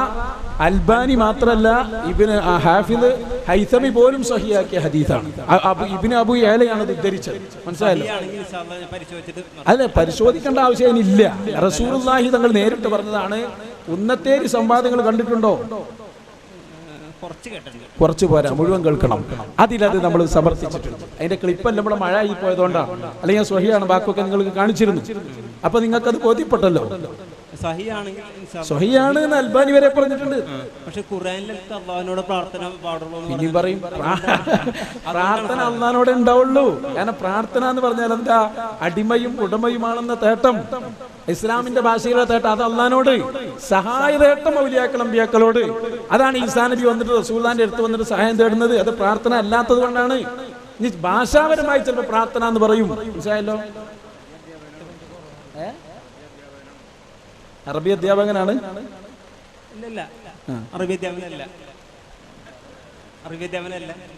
അതെ, നിങ്ങൾ മുജാഹിദ് സംഘടനയിൽ പ്രവർത്തിക്കുന്നുണ്ടോ? ഓക്കെ, അള്ളാഹു പൂർണ്ണമായി നിങ്ങളെ സുന്നിയാക്കട്ടെ. ആമീൻ. അപ്പൊ നിങ്ങൾക്ക് ആ സംശയം മാറിയില്ലേ? നമ്മൾ മഴയെല്ലാം കൊണ്ടിട്ട് ഇപ്പൊ ചോദിച്ചതിനൊക്കെ ഉത്തരം കിട്ടിയില്ലേ? എനിക്ക് ഇതാണ്, ഈ സഹാബാക്കളൊക്കെ അല്ലാഹുവിനോട് മാത്രം പ്രാർത്ഥിച്ചേക്കണം. ഇപ്പൊ ഈസാ നബി വന്നിട്ട് റസൂലുള്ളാഹിന്റെ ജാറത്തിന്റെ അടുത്ത് തേടുന്നു ഞാൻ പറഞ്ഞില്ല നിങ്ങളോട്? പരിശോധിച്ചിട്ട് മറുപടി. അല്ല, അത് അൽബാനി വരെ സ്വഹിയാക്കിയതാണ്. അല്ല, അത് എനിക്ക് ഒറ്റയ്ക്ക് മറുപടി. സ്വഹിയാണ് നിങ്ങൾ എങ്ങനെ പരിശോധിക്കാം? അത് ഞാൻ നോക്കി കിതാബ് ഇപ്പൊ കാണിച്ചു തന്നാ മതിയോ? അല്ല, ഇപ്പൊ കാണിച്ച നിങ്ങളെ പരിശോധിച്ച് നന്നായി റെഡിയാക്കോ? അപ്പൊ തന്നെ തീർക്കതേ. അങ്ങനല്ല, ആ നോക്കാൻ കിതാബ് തരും. കിതാബ് തരും. ഇപ്പൊ അംഗീകരിക്കോ സ്വഹിയാന്ന് കണ്ടാൽ? അല്ല, കിതാബ് വണ്ടിയിലുണ്ട്. എന്താ ചെയ്യാ? നിങ്ങൾക്ക് സ്വഹിയാന്നുള്ളത് നോക്കാൻ അറിയില്ലേ? ആ ഹദീസും അതിന്റെ അപ്പുറത്ത് ഇസ്നാദ് ചെയ്തു എന്ന് പറഞ്ഞാൽ നിങ്ങൾക്ക് അറിയില്ലേ സ്വഹിയാണ്? അതും അറിയാതെ പിന്നെ എങ്ങനെ നിങ്ങൾ ഈ ഗവേഷണത്തിൽ റിപ്പോർട്ടർമാരെ നോക്കലല്ല ഇതിലുണ്ട്. എല്ലാവരും സ്വഹിയാന്ന് അതിലുണ്ട്. എല്ലാവരും ബുഖാരി മുസ്ലിമിന്റെ ഉസ്താദുമാരുമാണ്. കിതാബ് നിങ്ങളെ കയ്യിൽ ഇപ്പൊ തരും. നിങ്ങൾക്ക് അതൊന്ന് ഉറപ്പിച്ചൂടെ എന്നാണ് ചോദിക്കുന്നത്. പരിശോധിക്കാൻ കിതാബ് ഇപ്പൊ തരാം. എല്ലാ കപ്പാസിറ്റി വെച്ചോ നോക്കി മനസ്സിലായിക്കൂടെ? കിതാബ് റെഡി വണ്ടിയിലുണ്ട്. ഞാൻ ഇപ്പൊ കൊണ്ടുവരിക്കട്ടെ. അന്വേഷിക്കാൻ കിതാബ് റെഡി മുന്നിൽ പല സ്ഥലത്തും. അതാണ്. അപ്പൊ എന്റെ അള്ളാഹുവിനോട് മാത്രം പ്രാർത്ഥിക്കുന്ന വ്യക്തിയാണ്. എനിക്ക് അതാണ്. അതിന് പ്രശ്നമില്ല. പക്ഷെ ഔലിയാക്കളോട് സഹായം കൂടി തരണം. അത് തേടൂല. അപ്പൊ അല്ല പറഞ്ഞാലും തേടൂല. അള്ളാഹു പറഞ്ഞേക്കണ അല്ല പറഞ്ഞിട്ടുണ്ട് ഇന്നമാ വലിയുക്കുമുള്ള, നിങ്ങളെ സഹായി അള്ളയാണ് റസൂലാണ്, എന്നാ തേടിക്കൂടെ? അത് പ്രാർത്ഥനയല്ല, അല്ലാത്ത സഹായം തേട്ടുമാണ്. അല്ലാത്ത സഹായം തന്നെ എല്ലാ മുഅ്മിനീങ്ങളോടും തേടുന്ന സഹായം അല്ലാത്ത സഹായം. മരിച്ചോല് പെടുന്ന ഇമാമിങ്ങൾ പറഞ്ഞാ പോരെ? മരിച്ചവരോടാണെങ്കിൽ ഓക്കെ, അങ്ങനെ ഇത് മരിച്ചവർ പെടുന്നില്ല, ജീവിച്ചിരിക്കുന്നവരാണ്. ആര് പറഞ്ഞു ജീവിച്ചിരിക്കുന്നവരാന്ന്? നിങ്ങൾ പറയല? അല്ല, മറ്റുള്ള ആയത്ത് നോക്കിയാലും അല്ല, അത് ഇമാം ഹസനുൽ ബസരി പറയാണ് മരിച്ചോലും പെടും. അവരെക്കാൾ പണ്ഡിതനാണോ നിങ്ങള്? അതല്ല അള്ളാഹു പറയണത്. അല്ല പറഞ്ഞു വല്ലതിന് അമനും, അതിൽ മരിച്ചോലും പെടുന്ന ഇമാമിങ്ങൾ പറയുന്നു. നിങ്ങൾക്ക് എന്താ പറയാനുള്ളത്? ഈ ഫാത്തിർ 14 അതുപോലെ അഹ്കാഫ് 5-6 ഇല്ല, അത് നിങ്ങൾക്ക് ഞാൻ പറഞ്ഞല്ലോ, ഇമാമി നിങ്ങൾക്ക് വിവരമില്ല, നിങ്ങൾ മനസ്സിലായി, പഠിച്ചിട്ടില്ല എന്നും പറഞ്ഞു. ഇമാമിങ്ങൾ പറഞ്ഞു ആയത്തിൽ മരിച്ചോലും പെടും. പിന്നെ നിങ്ങൾ എങ്ങനെയാണ് കണ്ടിക്കാം? ഇമാമി അതും ആരാ? താബീങ്ങളെ നേതാവായ ഹസനുൽ ബസരി തങ്ങളാ പറഞ്ഞു മരിച്ചോലും പെടും. അവരെക്കാൾ അവരുടെ ബാലുശ്ശേരി പറഞ്ഞ പോലെ കാറ്റ് തട്ടിയെടുത്ത് നിൽക്കാൻ യോഗ്യത ഉണ്ട് നമുക്ക്? അവർ പെടുന്ന് പറഞ്ഞാൽ അങ്ങനെ പെടൂല നമ്മൾ പറയാ? അങ്ങനെ പറയാൻ പറ്റുമോ? മരിച്ചവർ പെടുന്ന് ഇമാം ഹസനുൽ ബസരി പറഞ്ഞ നമ്മൾ പെടൂല എന്ന് പറയാൻ പറ്റുമോ? അത് പറയാൻ പറ്റൂല. അതാ ഞങ്ങൾ ഈ പറയുന്നത്. പക്ഷെ റബ്ബ് പറഞ്ഞല്ല, റബ്ബ് പറഞ്ഞതിന്റെ വിശദീകരണ ഇമാമിങ്ങൾ പറഞ്ഞത്. വിശദീകരണം റബ്ബന്നെ പറയണം, അത് പറയില്ല, അത് ഇമാമിങ്ങളാ പറയാ. തർക്കമില്ലാന്ന് ഞാൻ പറഞ്ഞില്ലേ? അല്ലല്ലാത്തവരോട് ആരാധിക്കാൻ പാടില്ല, പ്രാർത്ഥിക്കാനും പാടില്ല. അതിലെന്താ തർക്കം? അതൊക്കെ ശരി, അതിലും തർക്കമുണ്ടോ ഇവിടെ? അത് ആരാധിക്കാൻ പാടില്ല എന്ന് ഞങ്ങൾക്ക് തെളിവ് സഹിതം പഠിപ്പിച്ചെന്നല്ലോ. ഞങ്ങൾ ആരെയും ആരാധിക്കൂല, അങ്ങനെ ഒരു പ്രാർത്ഥനയും നടത്തൂല, ഞങ്ങൾ സഹായം തേടുക. അരിഞ്ഞൊരാൾ പ്രാർത്ഥന പേര് വെച്ചുകൊണ്ട് ഞങ്ങൾ ഉത്തരവാദിയല്ല, ഞങ്ങൾ അത്രേ ഉള്ളൂ. അത് ഞങ്ങളെ ഇപ്പൊ ഈസാ നബി വരെ തേടും, എല്ലാ സ്വഹാബികളും തേടിയിട്ടുണ്ട്, എല്ലാവരും തേടിയിട്ടുണ്ട്. അള്ളന്നെ പറഞ്ഞു നിങ്ങൾ തേടിക്കോളി എന്നും പറഞ്ഞു. മരിച്ചോലയിൽ പെടുന്ന ഇമാമികൾ വിശദീകരിച്ചും ചെയ്തു. അത്രയും കൃത്യമാണ് ആ വിഷയം, അത് സുന്നത്തുമാണ്. അതുകൊണ്ട് അത് ചെയ്താലേ നിങ്ങൾ രക്ഷപ്പെടും. ഈ ശിർക്കാന്നുള്ള വാദയിട്ട് നടന്നാൽ പരലോകത്ത് നിങ്ങൾ ഖേദിക്കേണ്ടി വരും. ഞങ്ങൾ പഠിച്ചത് കൃത്യമായിട്ട് നിങ്ങൾക്ക് പറഞ്ഞുണ്ട്. ഇനിയും നിങ്ങൾക്ക് തിരിഞ്ഞിട്ടില്ലെങ്കിൽ മഹ്ശറയിൽ വെച്ച് പിടികൂടുന്നതിൽ മറക്കണ്ടങ്ങൾ. ഇത് ഇത്രയും ആളുകൾ ഇത്രയും ബുദ്ധിമുട്ടായി നിന്നത് ആ വിഷയം നിങ്ങളെ ബോധ്യപ്പെടുത്താനാണ്. ഇമാമിങ്ങൾ പറഞ്ഞു എന്ന് പറയുമ്പോ അല്ല പറഞ്ഞിട്ടുണ്ടോ എന്ന് ചോദിച്ചാൽ ഈ ഇമാമിങ്ങളെക്കാൾ ഖുർആൻ തിരിഞ്ഞവരാ നമ്മള്? അല്ലല്ലോ. ഇത് പരലോകത്തിന്റെ വിഷയമാണ്. നമ്മൾ ജിത്തിഹാദ് ചെയ്ത് തോന്നിയത് പറയാൻ പറ്റൂല. അതിനൊക്കെ ഒരു മാനദണ്ഡമുണ്ട്. ഖുർആനും ഹദീസും വിശദീകരിക്കേണ്ടത് ഇമാമിങ്ങളാ. അത് നമ്മളാണെന്ന തോന്നലാണ് അപകടത്തിൽ എത്തിച്ചത്. അതുകൊണ്ട് അള്ളാഹു നിങ്ങൾക്ക് പൂർണ്ണമായ ഹിദായത്ത് നൽകുമാറാകട്ടെ എന്ന് ഞങ്ങൾ ദ്വാരക്കാം കേട്ടോ. ഇനിയെങ്കിലും നന്നാവാൻ നോക്കി ഇൻഷാ അല്ലാഹ്. അപ്പോ സഹോദരങ്ങളെ, എല്ലാ വിഷയത്തിലും തെറ്റിദ്ധാരണ കുടുങ്ങിയിട്ട് ഇങ്ങനെ നടക്കുക, വലിയ ഇമാമിങ്ങളെ പോലെ വിഷയം പറയാ, വായിക്കാൻ പോലും അറിയില്ല. ഇതൊക്കെയാണ് ഈ മൂപ്പരെ കുറിച്ചല്ലോ. അതെല്ലാവരും മനസ്സിലാക്കണം. ഇതാണ് ഏത് പുത്തൻ വാദത്തിന്റെയും അടിസ്ഥാനം.